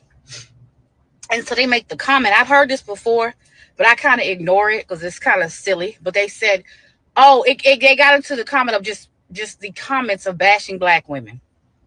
And so I'm like, kind of like whenever you go to meetings, I kind of keep the same mindset I have in my husband's barbershop. Whatever they talk about in there is their business. It's like, I'm not here. I'm invisible. I only come out on Fridays to help you with transactions if we're super busy. Otherwise, I'm back in the office working on my stuff. So I kind of play whatever happens in the barbershop stays in the barbershop. What happens in, whatever happens in Vegas stays in Vegas. So when I'm in these meetings with predominantly men, I'm here to make money. I'm not here to think about what you're thinking about. I could care less. I'm here to make my money. This is business. Anyway, they start talking about black women. How they don't date black women. How black women got bad attitudes. How we, we're ghetto. No matter how educated we are, it's still ghetto. How there's weaves everywhere. Every time they go to the bathroom, they leaving weaves everywhere. Eyelashes, they got eyelashes, these bonnets. They stick to these bonnets and house shoes and, getting clothes from Rainbow and all this. And then they look at me as if I have a comment. And I was like, what? So then they start getting louder and louder, making these comments about black women, how we always, got something to say. Now, I'm not going to bash any other race of women because all women are beautiful. But I know one thing about black women. We are queens, darling. So I said, you guys want to hear my opinion? And they were like, we would like to hear what you have to say about that since you're so quiet. Like I said, first of all, I really don't give a damn what y'all talking about because I know who I am. Oh, we weren't talking about you. I said, oh, I know you weren't talking about me because I don't wear bonnets all day. My hair and nails are always done. I'm presentable even when I go to Walmart. I said, I don't buy clothes from Rainbow, but if I did, it'd still be fashionable. Who cares? People buy what they can afford. It's not about where you get it, it's how you wear it. I said, and about the weaves and stuff. If you got a woman that's leaving weave everywhere, she just trifling. Has nothing to do with her being black. She just trifling. Clean your shit up. Clean up your hair. You leaving hair everywhere, pick it up. Doesn't matter. The eyelashes, I don't wear eyelashes because I can't see as it is. I don't need spider legs on my eye. That's just how I feel. Feathers. I don't need all that. That's just me though. But if that's what makes you feel beautiful, you do what makes you feel beautiful. That's not for me. I'm blind as it is. It has nothing to do with black women because it's more than black women that wear mink lashes or whatever. So I said, now that other rhetoric you're talking about, first of all, you got a problem with you. If you got a problem with a black woman, you got a problem with you because you came from a black woman. You came from a queen. So, if you got a problem with black women, now all of a sudden we so ratchet. So no matter how educated we are, we're so negative. We're so this. My question to you is, what did you do to make us like that? Did you drain us with your BS, with your cheating, with your beating, with your disrespect, with your lack of funds, with your excuses? Did you drain us to make us have an attitude? Because in the beginning of the relationship, it was all nice and peachy and we was happy. But once we got to know you, then we find out you're actually a liar, disrespectful, abusive, and jerk, an asshole. You really don't have much conversation. Then all of a sudden, we don't have nothing left to say. It's one thing about a black woman, when we done, especially a Scorpio black woman. I'm a Scorpio. Once you done, you done. So stop putting it all on because we're black. It's not because we black, because you black. Because you got a black heart and a black attitude. It has nothing to do with your race. You're just a dick. You're just an asshole. They're probably going to cut my video because I said the D word. But whatever. I get so sick of sitting in rooms with black men. Don't matter what demographic you are. Doesn't matter what level of education you are. You always got something bad to say. It's always a black woman. Oh, a white woman, she don't say nothing. Spanish women, it doesn't matter. No woman is going to put up with your mess. You come to the table, you got 1,000 kids you want them to take care of. You got baby mama drama. You got all these ideas and ambitions that are not going anywhere for years. We support all your ideas. We support all your levels of failure and success. We support when you want to go out and do what we support and just sitting. As long as we sit and be quiet is good. As soon as we say something to bring it to your attention, all of a sudden, it's I can't stand. It's a black woman. It's her attitude. She's so disrespectful. Well, at the end of the day, I need you black men to start asking yourself, what did you do to not protect your black woman's feelings and heart?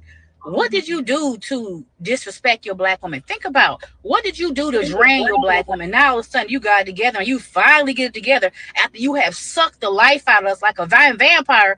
Then you want us to wake up like, woo, Lily, lovely, everything's great, after you have treated a black woman like crap. Can't tell you how many times I've been in a room and a black man disrespecting another black woman and the brothers just sit there. That ain't none of my business.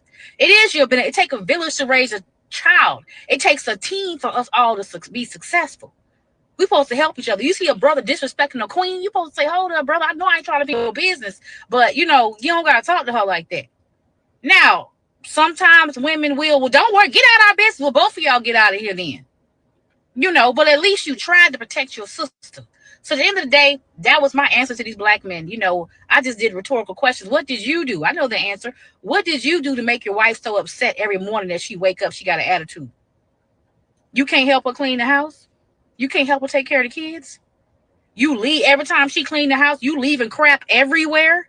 She's supposed to pick up after you, clean up, work, take care of everything, and just sit there, look cute, and be quiet?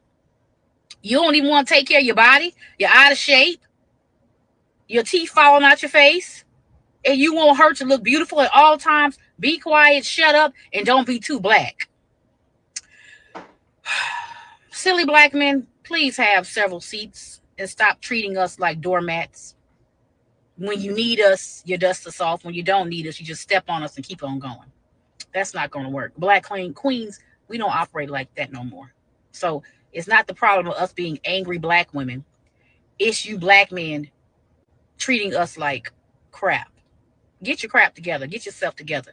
And stop going into rooms bashing us. And then behind the scenes, we're all you have. We're your only support system. I holler at y'all this afternoon with something else kind of funny. But today I had to check my brothers. Like, treat us like queens because we treat you like kings. Toodaloo. She finally Okay, ladies and Where gentlemen. do we start? Where do we start? Hold on. with Here's this? what I'm gonna do. Here's what I'm gonna do. First, I want to shout out the people over who are hitting the Rumble rant. Thank you, Sean. Sean said the donate button works, and I see all you guys over there. Thank you so much. I don't know if y'all saw how many people started just talking in the comment section. I tried to get as many of them up there as I could. I could not. They were going that fast. I haven't seen it go that fast probably since we've been doing this. That was impressive. So I gotta ask you guys this question, and I need a show of hands. Who want to address this first? First, I will. I don't care. Whoever goes. Man was the first one to put his hands up. Angry Man, go ahead. First of all, that's why her ass is single. No, she said she was married. She's lying. I believe that, she's but lying. Either she said she was married. Either she's lying about being married, or she is with a dude that is miserable. That one of the two, because she just did not quit. Now here's the other thing. She couldn't be with a good man. I know I said she couldn't be with a good man the way she immediately went off and described black men as a whole. There's no way, because or either he's sitting there thinking, what the fuck? But go ahead. Yeah. But she contradicted herself a few times. In one instance, she said that, there's been plenty of times I've seen a black man talking to a sister a certain type of way, and black men just be sitting there listening. They don't say nothing. It takes a village. Yeah, it takes a village until black men are talking about what black women need to do. Because that was the whole point of her rant. The entire point of her rant was, how dare these black men talk about us in a certain way? And it's like, you literally confirmed everything that they said in that rant. And the sad part is she talking about I had to check my brothers. Well, why you didn't tell them that instead of going live or going on your video to tell the rest of us that bullshit? We didn't want to hear that shit. You should have checked them brothers. You feel what I'm saying? And then she said something about, you want to talk about us publicly, and then behind the scenes, we all you got. Well, apparently not, because you was in a room full of brothers that was with non-black women. So what are you even talking about? And here's the thing, and I gotta say this. I gotta say this to all the black women watching, okay? Queens is a borough in New York, okay? And Queen is usually the name you give your dog. Come here, Queenie. Like, you're not a queen. I'm sorry, you're not. And if you were a queen, you wouldn't be acting like that. Like, you're supposed to, if you want to be a queen, a lady, any of that shit, the last thing you're supposed to be doing is going on a video and going on a tirade like that was extremely toxic. Like, who the hell, like, bro, even if she is married, I guarantee you, she is, that brother is, he's somewhere stressing. Promise. No, he's somewhere cheating. He is. While she doing that video, he tearing some walls down.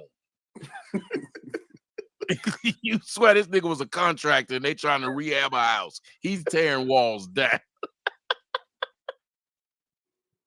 But see, a lot of times they'll say, I noticed that's the thing that a lot of women do nowadays. The first thing they'll say is, I'm married, so that you can't call them out on being single. Mm-hmm. Hey, Angry Man, I did a video about this woman that robbed that fucking bank. She said she had a husband. The deputy, she was a deputy. She robbed the bank. Hey, Mr. Fantastic Eyes, what up? She robbed the bank. She was a deputy of 14 years, robbed the bank for $5,000.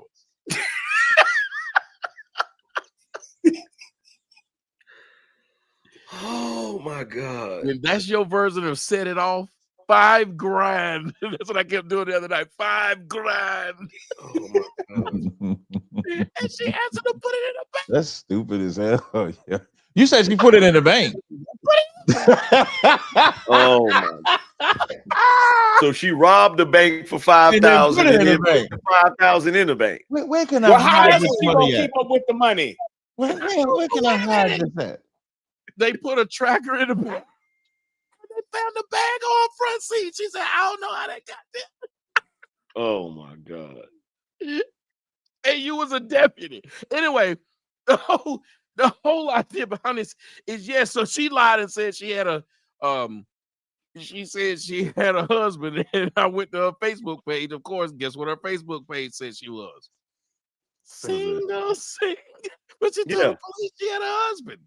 She was trying. So you're right. They say these things to try to get out of stuff. And it's easy to say, because I do it sometimes. Like if I'm on Twitter, if you watch me argue on Twitter, that shit is hilarious. Whatever they say I am, I'd make the argument against whatever they said. It said, you gay. I'm like, yes.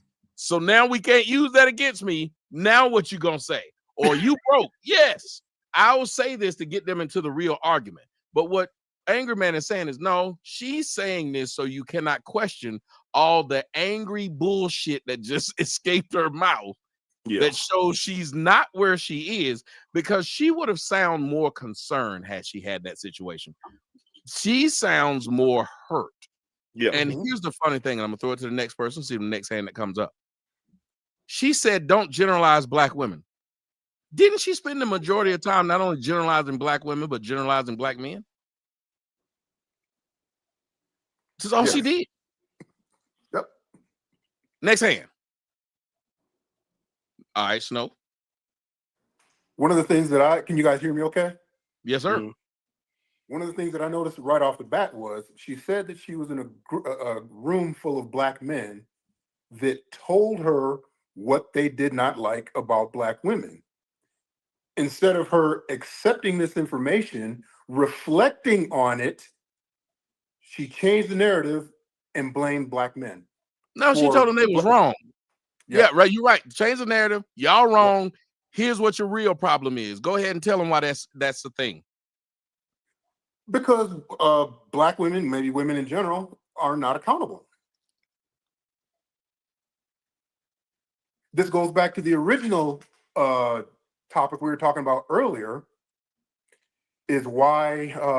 What's the title of your show? Topic need to be, you have fucking fantastic cabinets and lights, sir. I've been watching this, and I am wanting to change my kitchen based off your kitchen. But go ahead. The original. I'm just sitting up here. I'm like, this nigga's cabinets is immaculate. That's when I realized I was old. I'm up and watch this nigga's cabinets. Like, I know what I'm going to do. I'm going to Lowe's. I do love to cook. I love my kitchen. My mom and my dad taught me how to cook. So yeah, I like. I can tell that is a great. I'm telling you, there's a great kitchen player. But just the thought behind what we were saying earlier was that it's black women's mouths. Wasn't she proving it was their mouths? Yeah, by her mouth. Absolutely. Because if she was, like you said, if she was very, very concerned and forthright with it as far as being concerned about the situation, she wouldn't have come with so many teeth and nails with the way she presented it. Can it be their mouths and the fact that they're unable to be held accountable? So I feel like they neck and neck right about now. So the way women compete is they compete in the psychological and in the emotional, because they're not strong enough to overpower men, because men use strength as their power.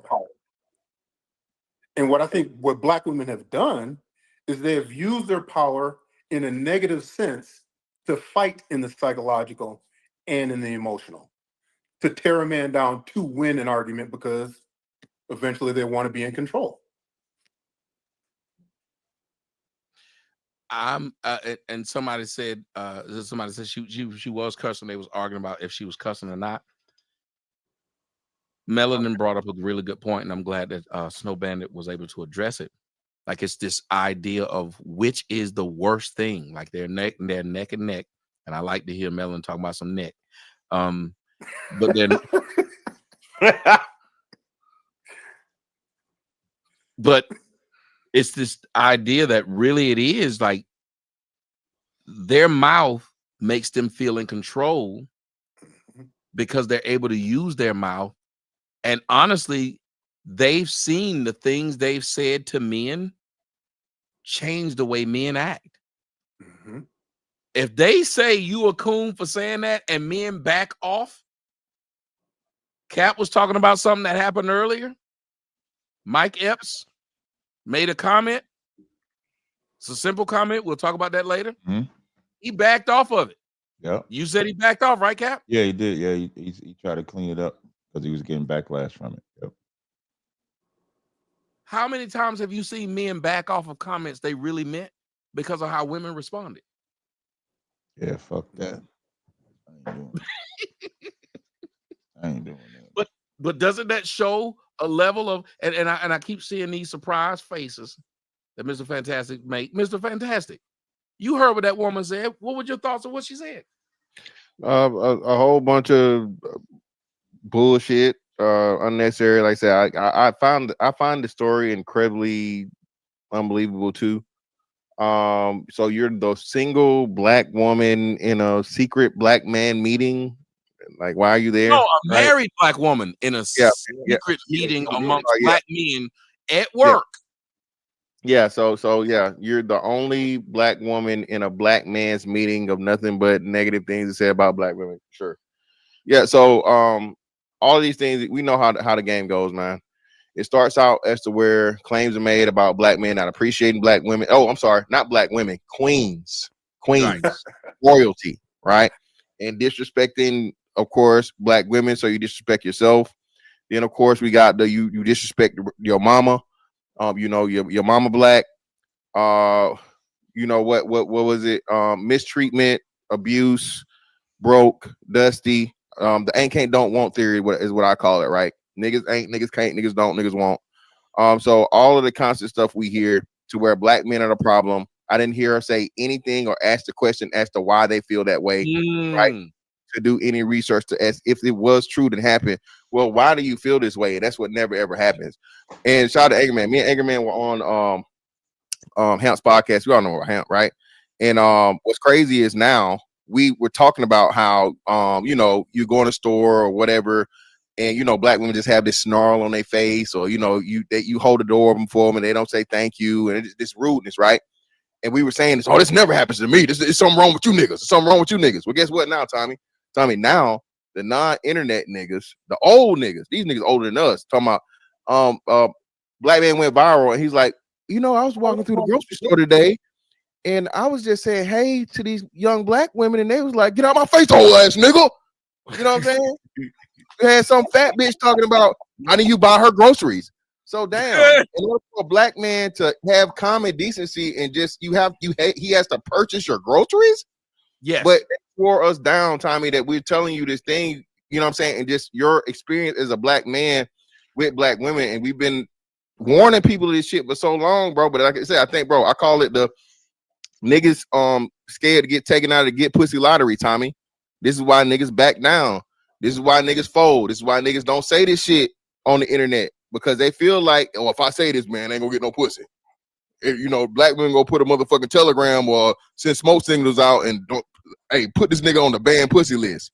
So niggas are scared to say the shit that need to be said, man. But again, that's the difference, bro. Cap, they got all your stuff up here. Somebody said like Willow Smith said. That's another thing, Cap. Oh yeah, I brought I'm gonna go to Cap right quick then, since they keep calling up the stuff you said. I think I'm with Mr. Fan. I don't know if that story is real because I find it hard to believe. Oh no, it's complete bullshit. This is right. We've had 2 Tubi stories tonight. Yes, definitely, because it's very rare that black men are in the office space with a black woman and then they're bashing a black woman in front of her, knowing that as evil as they think black women is, they going to HR on your dumbass job. So none of that the storyline don't make sense. It sounds like she just made that up so that she could then just start talking about how evil black men are. That's it. Yes. And she wasn't. Yeah, you know, and the got a husband, so now you can't say she ain't married. I saw this video Tommy was doing with this girl, and the girl said, called herself a queen, and Tommy was like, if you got a queen, where are your subjects? Nobody ever thinks about that part. Nobody thinks everybody, like, I don't like when people call me king. I hate it. If you ask anybody that knows me, I'm not a king. I don't like the term. Because you're giving titles to people and you don't even know if they've earned the title that you're giving them. You're giving it. If you call a bitch in the hood a queen, she ain't got to go nowhere. She's staying right on EBT. She ain't got to be a good woman. She ain't got to be a good mom. Same thing if you do with a king. And I think that's the sense of entitlement that I was talking about earlier.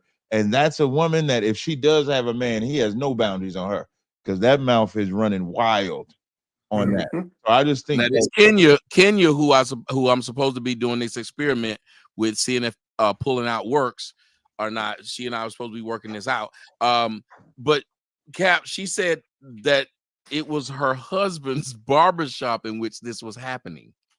Does that make the story sound believable? Yeah, it don't make the story more believable at all because if I'm not mistaken, she said when she's in the barbershop, her husband's barbershop, she just disregarded, and that's what she did at the office space. That's how the story That's went. what she said. Right. It was so this wasn't that sister. She don't hear either. The one that she been mad at us all night. Yeah, well, that bitch don't listen. Well, that bitch need to listen because that bitch didn't listen at all. Because that's not how she told the story. The barbershop, she wasn't in the barbershop when she heard that. So I just think it's a reflective of women don't know what they want, period. When the person put in the comment section about Willow Smith, which we're going to talk about, that's another dumb woman. You know what I mean? She says, why don't men approach? And then when one man approaches her, he shits in the face. Women don't know what they want. They just want to complain. Only thing they know is when they horny, they find anything they can have sex Now with. you back to where I was at the beginning of the show. Right. Black women just complain. You cannot win know. with them. When you give them attention, they get pissed. I'm sick of these motherfuckers in my face. When you ignore them, why niggas they ain't in my face? It's a weird thing. Yeah. The main thing to where I know that she was lying is she said men were complaining about women shopping at Rainbow. I have never heard a man ever say, did you get that from Rainbow? And going to Forever 21 all the time, man. This shit's crazy. I don't know Listen, I ain't never heard that a day in my life. Word is gone. Word is gone. Never. Anybody never said that. I have complained about 9 West because the bitch I was with kept going there and that shit was hurting my pockets. I was like, bitch, you got to stay out of this 9 West. I don't know what that is. That's why you would have let her go to Rainbow, though. Rainbow? That's why you would have let her go to. You would have let her go Ain't to nobody Rainbow. complain. Take the credit card. Go to Rainbow. You done gave her the credit card. If niggas know what Rainbow is, hey, the main bops and pussy poppers wear Rainbow. Goddamn it, niggas is not gonna claim that. If she going to Rainbow, then you definitely getting that pussy tonight. You hear me? You shopping at Rainbow, your pussy chances have increased by 10,000%, brother. That's Rainbow's mantra. Rainbow, man. Yeah, Exactly. Niggas is not going to Rainbow, man. You shopping Rainbow, nigga? Shit, what's the number? Shit. Right. You a woman ain't shopping at Victoria's Secret. She ain't Rainbow. That's where the whole shop. So yes, ain't no Rainbow. Yeah, all right. But the biggest thing that I saw in all of that is that she was making it, she was trying to set the stage for her to make her complaint, which is why I knew she was fucking lying too. Mm-hmm. And then all of the shit that she went off and named, it's like it made no sense. And like I think it was Angry Man said, she was just contradicting herself because she's just literally complaining for the sake of complaining. Yes. That's all that shit was. Mm-hmm. Thank you. And it was. I'm gonna let Corey go, and then I gotta let my man Angry Man. I want him to bring it home. But go ahead, Corey. Man, it was for that whole statement and the whole video. It was highway bribery. Basically, in a sense, what I got from it, what she said was, you ain't got no other better options out there. So you need to stop talking about it. That's why she brung up your mother. That's why she brung up all of these different other factors, sisters, daughters, cousins, and everything else. So she basically was like, y'all ain't got no better options. Y'all may go sleep with them white bitches and all the other stuff, but y'all got to come back home to us. And she just threw it all the way off to where this meeting that you were so privileged to be in with all these black men, and mostly all of them were married to outside their race, and all of a sudden they felt comfortable about talking about it in front of you when they know that they're gonna get chastised, even in social media or real life, that you dating a white bitch or a Hispanic bitch or you dating outside your race. So I couldn't. That story was hard to follow because it was so unbelievable that yeah, I was. It sometimes I kind of tune that shit out because I'm like, shut the fuck up. That's No, it was sometimes more how. tentacles on. It was Corey. It was more tentacles on that story than the octopus. Like Yeah. the story was such a lie that she just kept building lie on top of lie just because she wanted to get some shit off her chest. Yep. As soon as she said queen, I already knew it was gonna be some bullshit. Listen, queens, I already knew it was gonna be some bullshit. You coming out, what they do or what people do when they know that this is about to be contentious or something, they find a way to connect to people that are really gonna listen to the bullshit and can't see past their bullshit. So queen is one of those buzzwords that say, "Oh yeah, let me talk to you, queen. Yeah, we cool. I'm on your level," and that's how she's trying to get them. And I would love to see the comments. Maybe I'll go look for that. I want to see the comments because they probably all gonna give her praise and not Or you really know when think. else I knew she was on bullshit? Hmm? When she started giving a zodiac sign. Whenever a bitch say I'm a I'm a Scorpio. Scorpio. Y'all know that bitch is on Angry Man. Am I wrong? The bitch is on bullshit when she bring up. I can't stand that shit. You Aquarius, you must be crazy. The whole thing was bullshit. Like she was literally an obfuscating machine, like trying her best to avoid accountability. Like, can you just take the shit seriously one time? Well, maybe if this many black men keep saying this shit, maybe there's something to it. But it's like it's impossible. It's impossible for it to be. It's like the whole world conspired against black women, right? So we know that brothers will date black women regardless of their negative attitude. They brothers will admit black women are good looking, black women got banging bodies, all of this shit. We just saw a brother up here recently, just now was up here, innocent man, going through it. You feel me? To be with a sister. And that's most dudes. Most black men still want to be with sisters. Mm-hmm. And the sad part is this is where the disingenuous part comes in. They know they full of shit, but they know that brothers still want to be with them. So what they do is they pretend that they don't know they full of shit. Because in their mind, and it's real diabolical when you think about it. It's like, well, shit, I know you still want to be with me, so the hell with you. It's like I said, you could have a restaurant that's in the hood, and it's the only restaurant that serves a certain type of food. And everybody loves going to that restaurant, even though the service is shitty. You know what I'm saying? The freaking restaurant is dirty. It don't even matter. People still come up there. And then all of a sudden, somebody open another one down the street that's brand new. They're going to be like, well, why are you going down there? They're going to find some kind of way to shame you out of going to that new damn restaurant because they don't want to compete with it. Instead of Angry just being man, like, you talking like you a Pisces or something, Angry Man. You got that Pisces type of bird. He a Gemini. He got to do. You know, he could be one or the other. You know, he get the duality. But it's like, fix your shitty restaurant. Like, okay, cool. You've been able to get away with it for a while, but now you got some competition because now brothers have finally got over the whole thing about, well, you can't date outside the race, and you saw how they lost their minds when Passport Bros started becoming popular. Mm-hmm. They lost it. Like, well, we didn't want they lame asses anyway. Then why do you care? But like your restaurant analogy though, it's like every niggas are just shopping for fucking. That's the main thing that they want. And they'll go to a dirty restaurant not knowing that there's a 5-star restaurant that serves way better fucking options, but they still like, why you gonna go all the way down there? We got some nice, dirty, ratchet pussy right here. This way you should be if you was keeping it real. You'd be down here fucking. Because the other restaurant got fucking, it got moral support, it got peace, it got home cooking, it got all kinds of I be calm. They rub your back, put the hot towel on your penis. They do.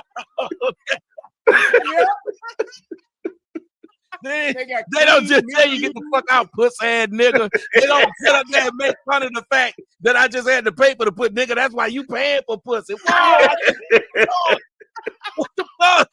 You gonna make fun of me? It's like that restaurant, those restaurants you go to where they talk shit to you. It's like sit your bitch ass down, nigga. Somebody be over there. We got a few of them here in Chicago. I got a bone to pick with you, sir. Did you do this shit on purpose with that shirt, bitch ass nigga? Did you do that shit on purpose? I think you did. What? With that bullshit ass shirt you got on. That ain't no bullshit ass shirt. Oh, you scared of losing? Oh, my bad. I forgot. I said you did this shit on purpose. Out of all the shirt, out of all the days you can wear that shirt with that G on the front of it. And for those who don't know what it means gay. No. Gay. It means greatest Georgia football team. That's what it means. Greatest Georgia football team. That's what it means. I mean, he did this shit on purpose. Hell, it's okay though. Melanie, I want you to. I was gonna let Angry Man wrap it up, but I do want you to wrap this up because from a woman's perspective, and you've heard what all of us men had to say about this shit. What do you think now about her 7-minute diatribe, basically making up something?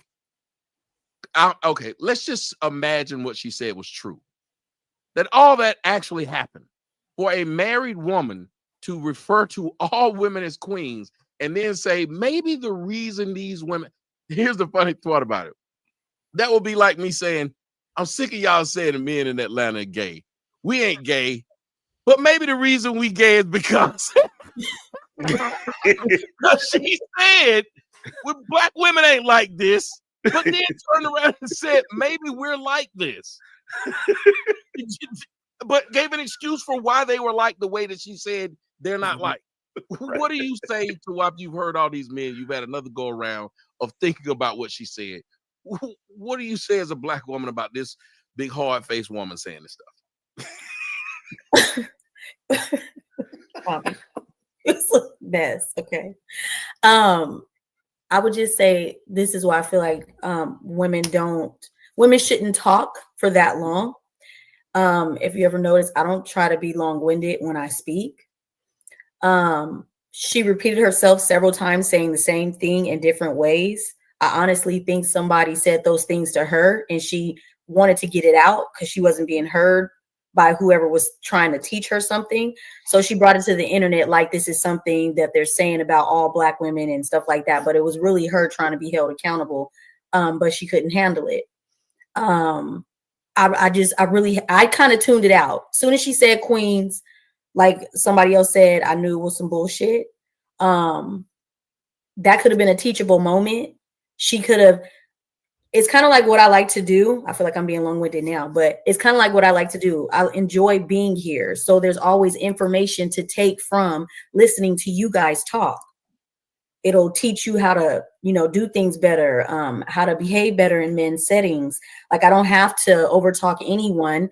And you notice, hey, melanin, those are the type of behaviors that you learn how to do. And I always get to come back because I understand male spaces. So she did a perfect job of showing and displaying why we're not heard when we speak. Yeah, I think she has some learning to do, and I'm just gonna end it there. Yeah, I think Anger Man did a really good job of pointing out that this woman could have Anger Man and Brother Snow. This woman could have taken this time out to. I think Mr. Fantastic said it too. This woman could have taken time out to address what the men were saying, but she completely said "fuck" what the men were saying. Yep. Right. That is an odd thing, don't you think? Fuck what the men are saying. And I want to, and I know everybody, it's been a long night. I know we got family in town. I got family in town. So here's one thing I want to do. I ain't got no family in town.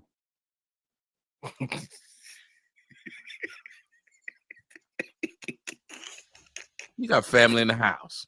In the house, yes, not in town. They still in town, nigga. No.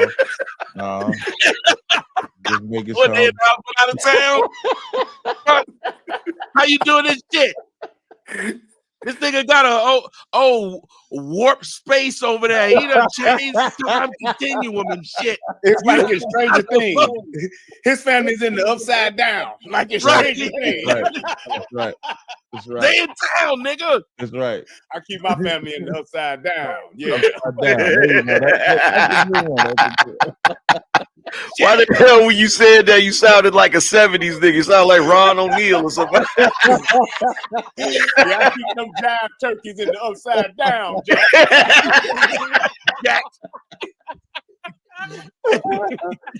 No, but it's a couple things I really want. I'm gonna go to Cap on this and then throw the rest of y'all. Cap, Mike Epps went to prison, right? Right. Mike Epps had to clear up a controversial comments. What was Mike Epps' controversial comments that he had to clear up? He said to young men, we shouldn't be praising people that come home from jail. That's nothing to glorify. That's in essence what he was saying. And it's real shit when he made that statement. I think about all the time I hear in the black community when someone come home from college, when someone graduates from college, we don't applaud it, but the brother that come home from jail, we throw a party for him. Mm-hmm. I ain't never seen a party for a woman come home from jail, but when men come home from jail, we throw a party like it's, oh, he coming home from jail like this nigga went to Yale or he was a Navy SEAL or the president. Like they treat it like, and they got money for him. They got a cake. They trying to get him right. They trying to do all these things for him. But he went to jail for like either unaliving, shooting somebody, selling drugs. God forbid it was some type of SA act or something like that. And Mike Epps said we shouldn't glorify that because when you glorify that, you're telling the youth, man, I should go to prison. Listen, what do these young rappers think they got to do? They think they got to be a criminal so they can get lit. And then when they come home off that criminal reputation, they're going to be lit because they were criminals. So when Mike Epps made that statement, it's the realest shit ever. And Mike Epps is speaking for somebody that's been to prison and takes care of people in prison. So he's not somebody like, how like they'll say, well, you ain't never been from the hood, so you can't talk about it. He's not that guy because he's the guy that's coming from that. And that's more so what we need. What you suppose, if someone come home from prison and they saying it ain't nothing to glorify, I respect that. If they survive and they trying to teach, but when you coming home from prison and you treating it like it's a badge of honor, we should not glorify. That's a horrible example set for the youth. And I hated that he backtracked off. I hated it so much I didn't even listen to what the fuck he said. Whatever he said, because I just want the memory of him standing on business and not standing on business. And I think it's horrible when all these black people coming out, because it wasn't white people that said that that's wrong, but it was a bunch of black people that's coming at him saying that you should not do that. And that's the horrible part, because and here's what makes it more horrible. Y'all know my position on black and white, but I hate when black people have selective politics, meaning if a white person does something to somebody, they're going to say something. But when Mike Epps point out what black people are doing that's hurting black people, it's black people that want to stop him from telling the truth about what's hurting black people. And now we become our own hypocrites. That's why we're never taken serious when we complain about what white people are doing, because black people don't hold black people accountable. And when they do, we shut this shit down. That's what I hate. You notice, see, that's what I've been going through, Cap. You see what I've been going through? Like, I get it. I'm a coon. I understand. But then you call people who aren't coons that for just pointing out things that are wrong. Yeah. Remember, they did it to the woman who played Bill Cosby's wife. They did it to the fat woman who always talked about skinny bitches, the comedian Monique. They've done it to everybody who has ever questioned the stupid shit we do.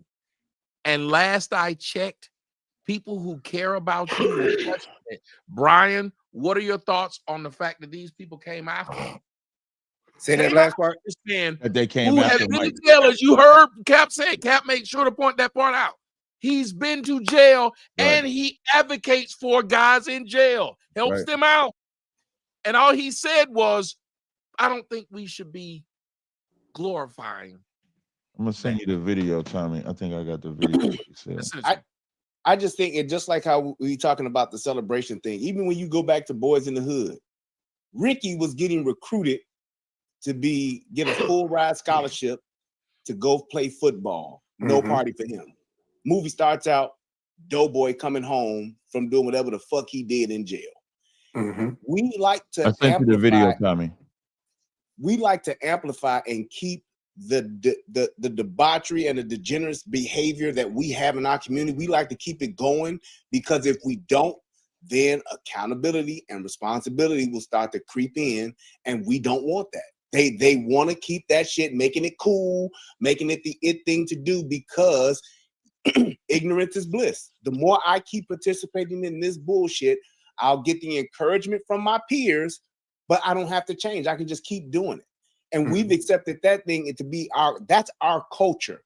All of the bad shit that we do, our behaviors, our attitudes, our outlook on life, it's acceptable, and we perpetuate that by cheering it on. Black people love this whole struggle, fucked up life mentality, and when we have opportunities to get out of it, we shun it. We get away from it. We don't salute and support the person that gets themselves out of the hood.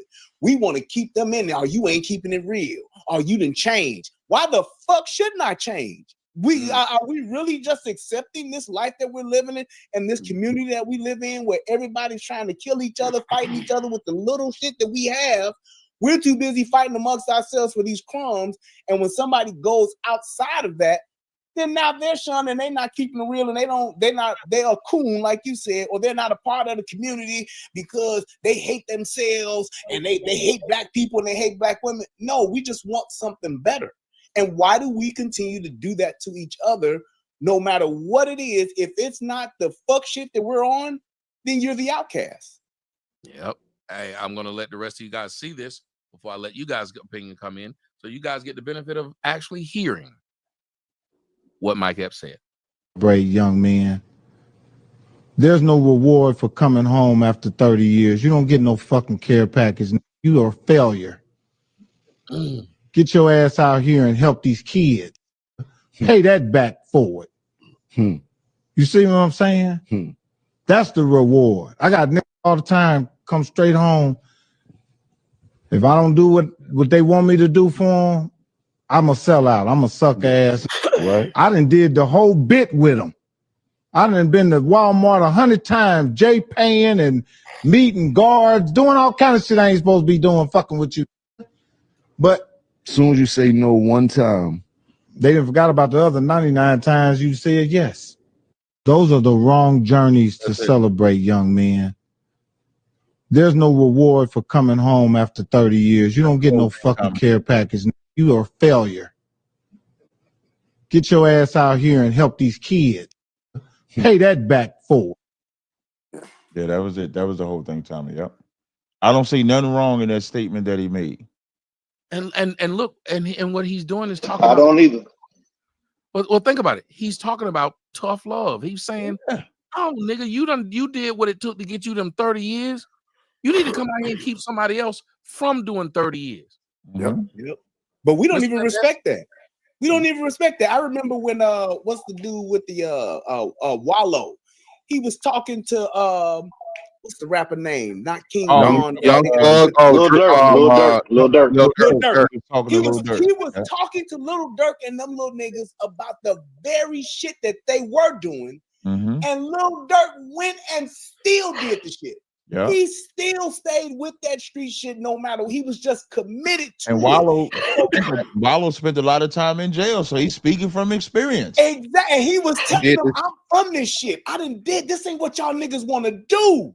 Y'all niggas are in a situation where you don't never have to go through what I went through, and yet and still they were steady drawn back into it. So it's like even when they have an out, we won't even respect the person who's trying to keep us out and trying to tell us, like what Mike Epps was saying, this is the shit y'all need to be doing to keep these kids from making the 30-year mistake you made.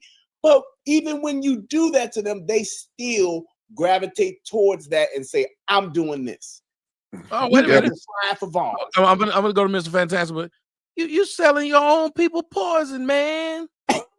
You got these kids sitting around you like you Jesus like or you something. God Almighty. Like you God Almighty. Yeah. You are not And what was the that's response? what you are. And what was the response? Shut up, old man. Yep. Yeah. Old Dunner man gave him a kidney shot, broke him down. Old ass man. He shot that nigga stood, at the end. That nigga stood on business though. Yeah, that nigga shot that nigga at the end. He shot the shit out of that. Your soul is Your soul is required in hell. That motherfucker, he used that old 1932 German. I'm surprised that gun still fire, Mr. Fantastic. What Hey, if he hadn't died from that damn bullet, he would have damn sure died from the infection. Yeah, tetanus shot like a You motherfucker. know that bullet was old as shit. They all got a rust and gangrene on them bullets. Sorry, sir, you have sepsis. Yes. Bullet was ancient. Okay. But Mr. Fantastic, you know, we grew up in an era in which it was kind of different where, yeah, the niggas in jail got credit, but we also had other niggas. Like it wasn't all one way. But you just talked about Wallow and you said Young Thug. It's all one way now. Mm-hmm. Do you think that Mike Epps should have apologized for what he said? Because he has now. No, and that's the worst thing, man. I hate that. The same thing that fucking Stephen A. Smith pussy ass did. And what makes it so bad is, you know, these are men of that age group that are supposed to be the elders and supposed to be experienced and supposed to stand on that. Masculinity is just that. You got to be comfortable saying uncomfortable shit. That's the part of being a man, right? Mm-hmm. So yeah, man. Unfortunately, he done tried to walk it back, and the craziest part about it was like his biggest detractor is Blueface right now. Okay, Blueface. Okay, so again, man, we got somebody that's got, you know, a lot of life experience, successful, wisdom, all these different things, saying the right thing, but then, you know, bending the knee, mainly because why? I told y'all, man, this whole prison culture celebration and criminality celebration thing we have, we got to fix this shit. I don't know how and why it's got here, but even the regular people, the non-street people are expected to live by the street code and play by street rules. Specifically going back to the Young Thug and Wallow shit, he said, I don't even believe nobody should tell. You're a Christian. You shouldn't tell. And this dumb shit that niggas get to tell because they motherfucking rappers, right? Niggas and Young Thug's named a good rapper.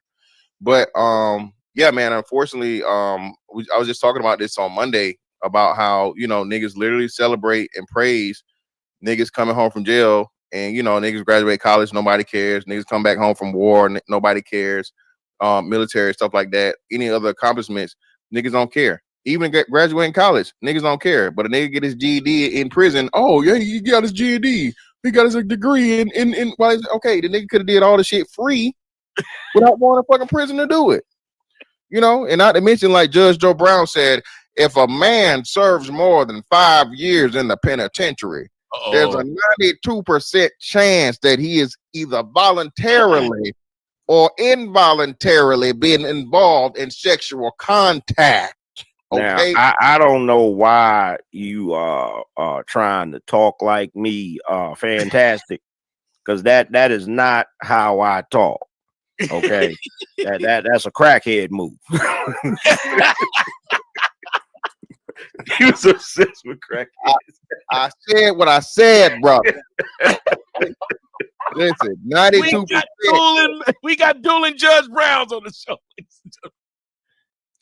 Now, what you have to understand is that it was a long time ago. You know, every time I tell a story, I just happen to also be there when it happened. Okay, so the reason why you have these issues going on with these black women is because, you know, back in, I think it was 1945, You know, I was a beef salesman.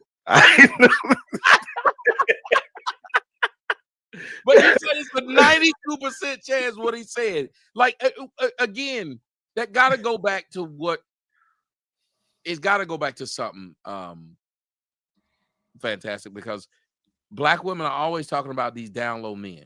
But like you just pointed out, one of the groups with the largest amount of down low men, because they've done things that they want to hide now that they're free. Yeah.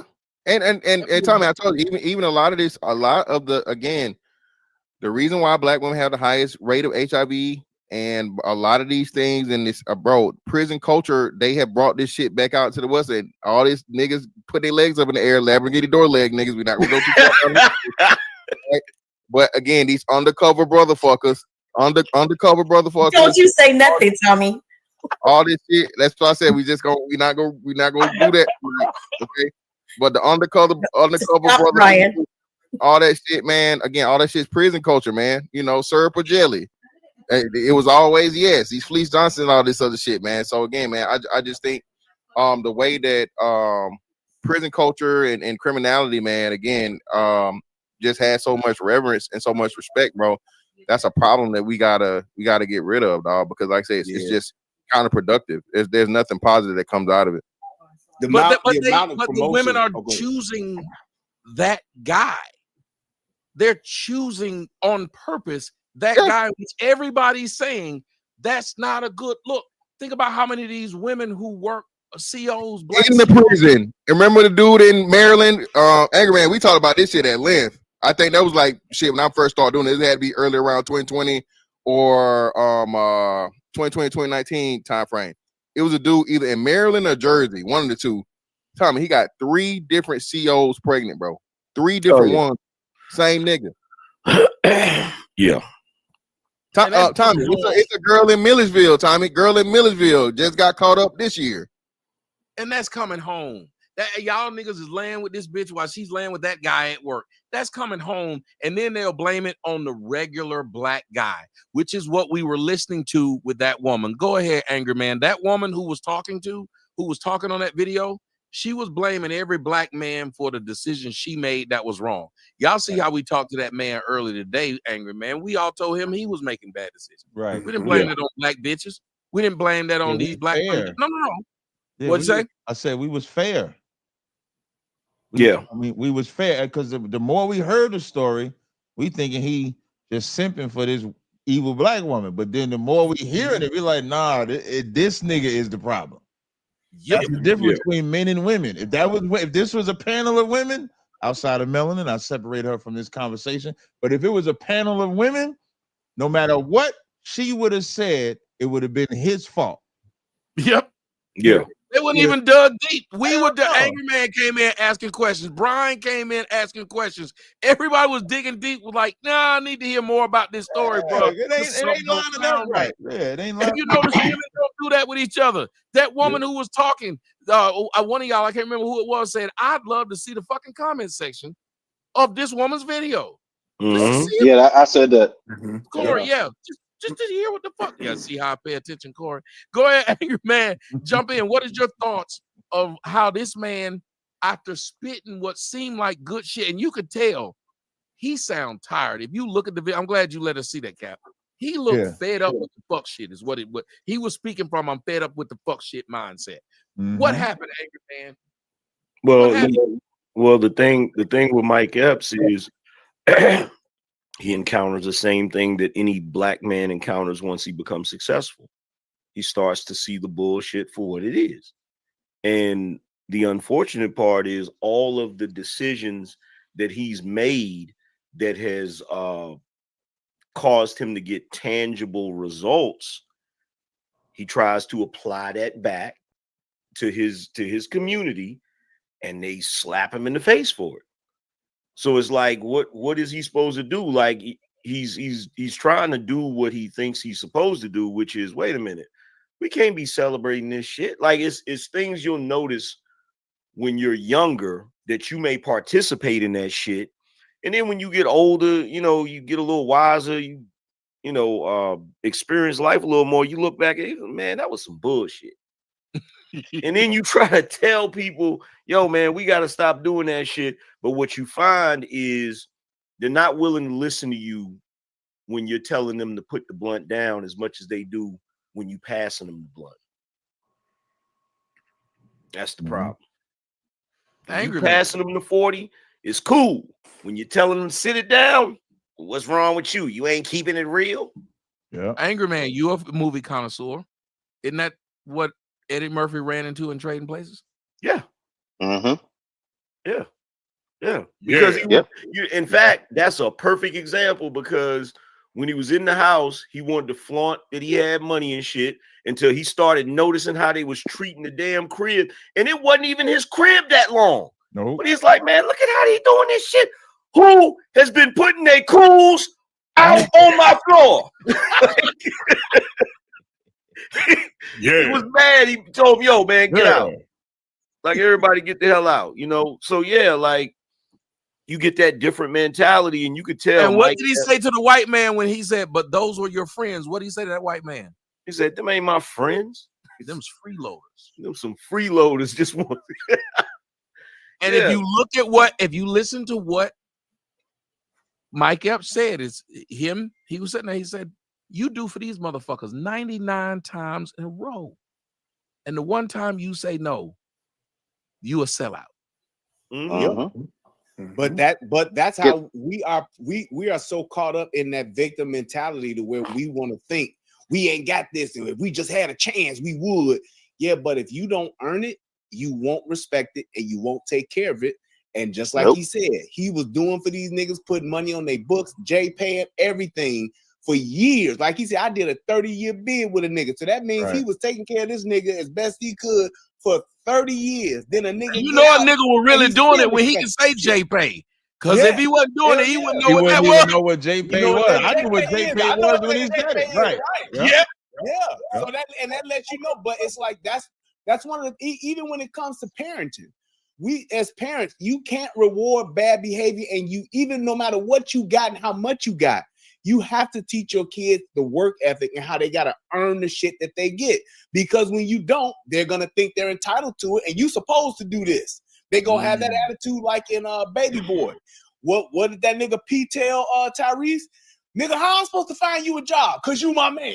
Like, nigga, you just got this expectation for me to do for you, even though I can. But if you're not trying to get it yourself and you're not willing to work or earn what it is that you want, you won't respect it, and you won't take care of it, and you're gonna shit on it. That's why they was putting the cool cigarettes out on Eddie Murphy's floor. Fuck the fact that my boy done came up, my boy got something nice, and I'm gonna, make sure I take care of his shit and not disrespect it. Nah, fuck that nigga. We niggas. Put that cool out on that nigga carpet, whatever it is. That's what they will do. That's a hater. Brian, when they put that cool out on that carpet, what they were saying in their mind is, oh, he can afford it. He got money. That means they don't value his shit. Yo, couch. Not even that. Yeah. Hold on. Listen to what I was going to bring that up too. Corey, I'm gonna let you go, but listen to what Melanin said. She said they're haters. They are doing that to you to cause you to despair. They don't respect you or where you've gotten. A lot of y'all will run into people who don't want to see you up and will try and help get you down. And you think that's your why motherfucking. You think most black people's circle is small? Yeah, that's why their circle is small, because of that. Absolutely. And you find that out like when we all at the bottom, you all straight. And what's supposed to happen is if you see a brother rising up, he's supposed to get support on his rise up. She's supposed to get support. But what you find out is they only like you if you all like them. Because that's why Angry Man said they like you when you passing the blunt. They like you when you passing the bottle. Because you where they at. Yeah. But when you decide to do something different, if you content with where you at, no matter what the other person does, you should be content where you at. If you see them up and you want to be where they at, you know what you got to do? You got to do what they did to get up, and then you could be up there with them. But why complain because you not doing it? Like, that's what we do. We get mad because we ain't doing what they doing, and so now we get this hatred for them when that's not supposed to exist. You're supposed to congratulate your brother no matter where he's at. How dare you stop cheating on your bitch, nigga? We both we out here cheating on our bitches. How You dare gonna be you good. You gonna be a good nigga now. right? Nigga, I'm upholding his vows. What kind of shit? I'm gonna fuck you up. That's what I'm gonna do. I'm gonna ricochet your ass like John Lithgow. I'm gonna stick you with something. Yeah, you ever seen Ricochet? Yeah. Hey. Hook you up with a bitch that I know got some shit, some gonorrhea to give to your ass. Put you in there, had a bitch come fuck you while your hair off. That man, he came home. His wife was so happy to see him come home. She said they said everything is fine except racist. He said, except he that was got a white gonorrhea. woman, by the way. White woman gave him gonorrhea, by the way.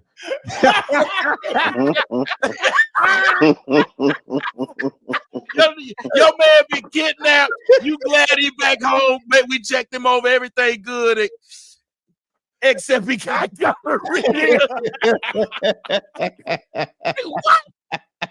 What did the kidnappers do? I was on heroin, baby. They drugged me. You a lie, motherfucker. You and Brian, then they done sent the tape home. Yeah. Now they gotta watch it. Exactly. Now that was diabolical right there. They did that. That word fits right there. That word fits perfectly. Yes, wow. How did they do this? And you got to sit up there and watch this shit. Go ahead, Corey. Tell them about the time that you watched that tape. So I'll take what Mike Epps said, very personal. One thing is why I can relate to it is when I got back from Iraq, my first tour, my mother's cousin, which was like her sister, so I looked at it as an auntie. She came by to see me. I just got back, and then my homeboys was supposed to come see, but I'm going to pick them up. I'm going to pick them up. And she looked at me, she said, "Wait a minute, you just got back home from Iraq. Why you going to pick them niggas up? They couldn't make their way over here to come see you. You got to pick niggas to come up and kick with you. Them ain't your friends." And I took that to heart because when they came home from jail, they would make their way to go see everyone else. They would go kick it with them. They would bring bitches. They would do all these different things, right? And they would celebrate that they just got out of jail. Let's have a party. Let's go get drunk. Take this nigga to the strip club. Get him some pussy and everything else. But when I got home from Iraq, from a war zone, it was I had to go pick you niggas up because y'all didn't care enough about the fact that I just came back from a war zone. And so yeah, of course I don't kick it with them now. And I had to learn a harsh lesson that them weren't your friends. Of course they used me for whether he just got home, he got some money on him, he getting benefits, he get this, he getting that. Let me use your car, Blase Skippy. I can't put all the blame on them because I should have seen them coming a mile away, but that blame is on me, right? But there's something wrong in our culture that he pointed out. And I think what it is, he put that mirror up and said, "Look at yourself. You're a fucking mess." Because y'all celebrate that you're a fucking mess and you don't want to change it. And that hurts them. My mother always said the truth hurts. She always told me the truth hurts. And when he brought that out of them and said, "Hey, you shouldn't celebrate." I've been saying this for years. When I was on Clubhouse, on here, or anybody else, I told him, I said, "No, you don't celebrate that your homeboy just came back from jail. He a real motherfucker. He just held it down. Your homeboy, no, stop committing crime with him. You shouldn't be committing crime. You shouldn't be committing crime with him." If somebody, and a lot of times I tell my students, don't hang with people that's gonna put you in a situation where you gotta use your firearm. Because them motherfuckers don't care about you. As soon as you pull that gun out and you have to use it, you're gonna sit there and you're gonna have to go through that court case. They're gonna go through all of your shit. They're gonna look at social media. They're gonna look at all what led up to this. And when you go to jail, they're gonna be fucking your bitch while you in jail. When you in jail, they're gonna be riding around in your stuff or saying that they're gonna send you some little stuff on JPay. They're gonna send you all this other stuff, but they're gonna be living a life free while you're locked up and whatnot. One other thing that I think about, they treat. I think sometimes we treat.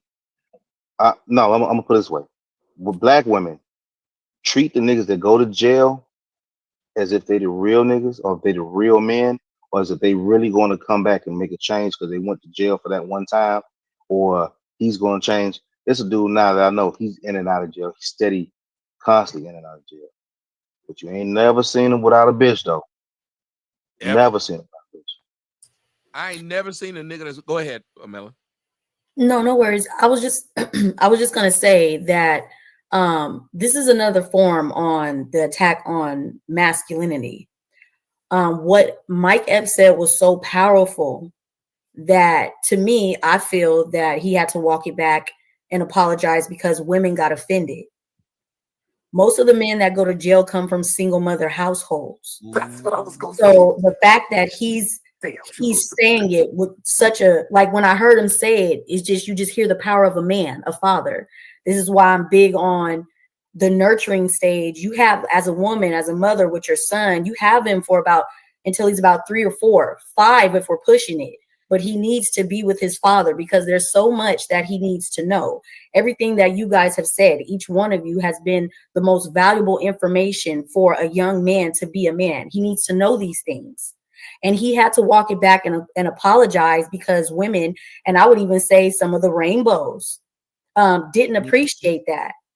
And so he had to walk it back and apologize for something because it's too manly in this world of trying to make it feminine and the woman reigns. Which is funny. You're right. He was holding men accountable. No woman should be mad about this. But as Snow was trying to say, go ahead, brother. Well, Melanin did take my point, but I'll try to add on to that. She stole your thunder, but fuck that shit. Go reign somewhere else. Yeah, my father, may he rest in peace, was a warden for 40 years, and we used to talk about this. And one of the things that he noticed, he and his colleagues noticed, and this was back in the 70s, was that the majority of incarcerated men came from single mother households. He was also part of the trustee camp of the prison at one point. He noticed that the best candidates for trustee individuals came from 2-parent households, had both mother and the father. Now, to go back to what Melanie was going to say, I was going to say, with those celebrations, who's usually having those celebrations? Is it the mother or the father? It's usually the mother. A lot of times, fathers are usually the ones that are disciplinarians. Mothers are the ones that are enablers. That celebration is to kind of hide the fact that that son came out of prison and did something bad, because women don't like to be exposed for being part of something that was negative. Therefore, they have the celebration. Yeah, and just to prove what Melanie was saying is true about those children wanting to be with their father. My son is 5 now, and probably within the past 6 to 8 months, he's now gotten into that phase where he want to go everywhere I go.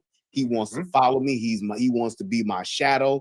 He's been wanting to get his hair cut like mine for the past 6, 7, 8 months. But his mama just she didn't want to let him go because he got like the Patrick Mahomes going. But she finally had to give in and say, hey, I told her, I said, you got to let him do this because he's been asking for it, because he's now at that point to where, Daddy, what you doing? Where you going? I want to go. I'm going to the store. I want to go. I want to be. Those kids, they get to that point to where they want to be with their father, especially boys. That's why it's so important to not have this co-parenting mentality, but being in the house with your kids. That matters most. That is the most important thing. When you there with them every single day, that's the big difference. That's really cool, because I always wanted a son to be my shadow, but I realized I had to get a woman from Sudan pregnant for that to happen. There you go. There he is. Hey, I'm gonna take this more. Hey, I'm about to roll out, man. I'm about to roll out. I appreciate y'all, man. It was an excellent panel, excellent show, man. I'll see y'all next Tuesday. Shout out to Tommy, Melanin, relationship. Yeah, we all about to get out of here. I got about to end it with this colorism joke. I'm glad y'all didn't get offended by the colorism joke. But Mr. Fantastic, I don't appreciate how they said Mr. Fantastic was going to sleep, and he wasn't. I'll tell y'all, Mr. Fantastic listen a lot. He pay attention. Yeah, I wasn't going to sleep. I was on my phone.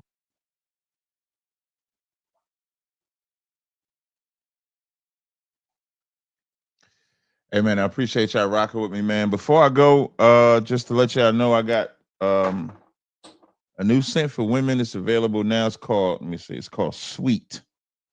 All right. It's called Sweet. New scent I got for Bezos be so damn funny. New scent for women. I'm just for men rather. This is Sincere. This is the platinum version.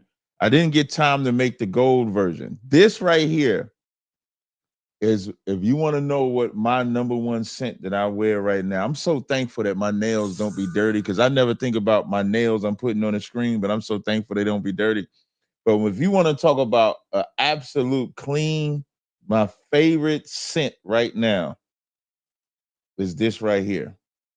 Sincere, the platinum one. The gold one is good too, don't get me wrong, but I can't stop wearing this made of body butter and wearing it. I got a 50% off sale. Make sure you take advantage.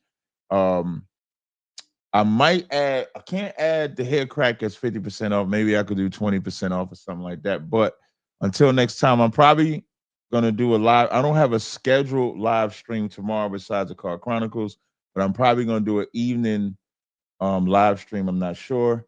So until next time, Shalom Israel.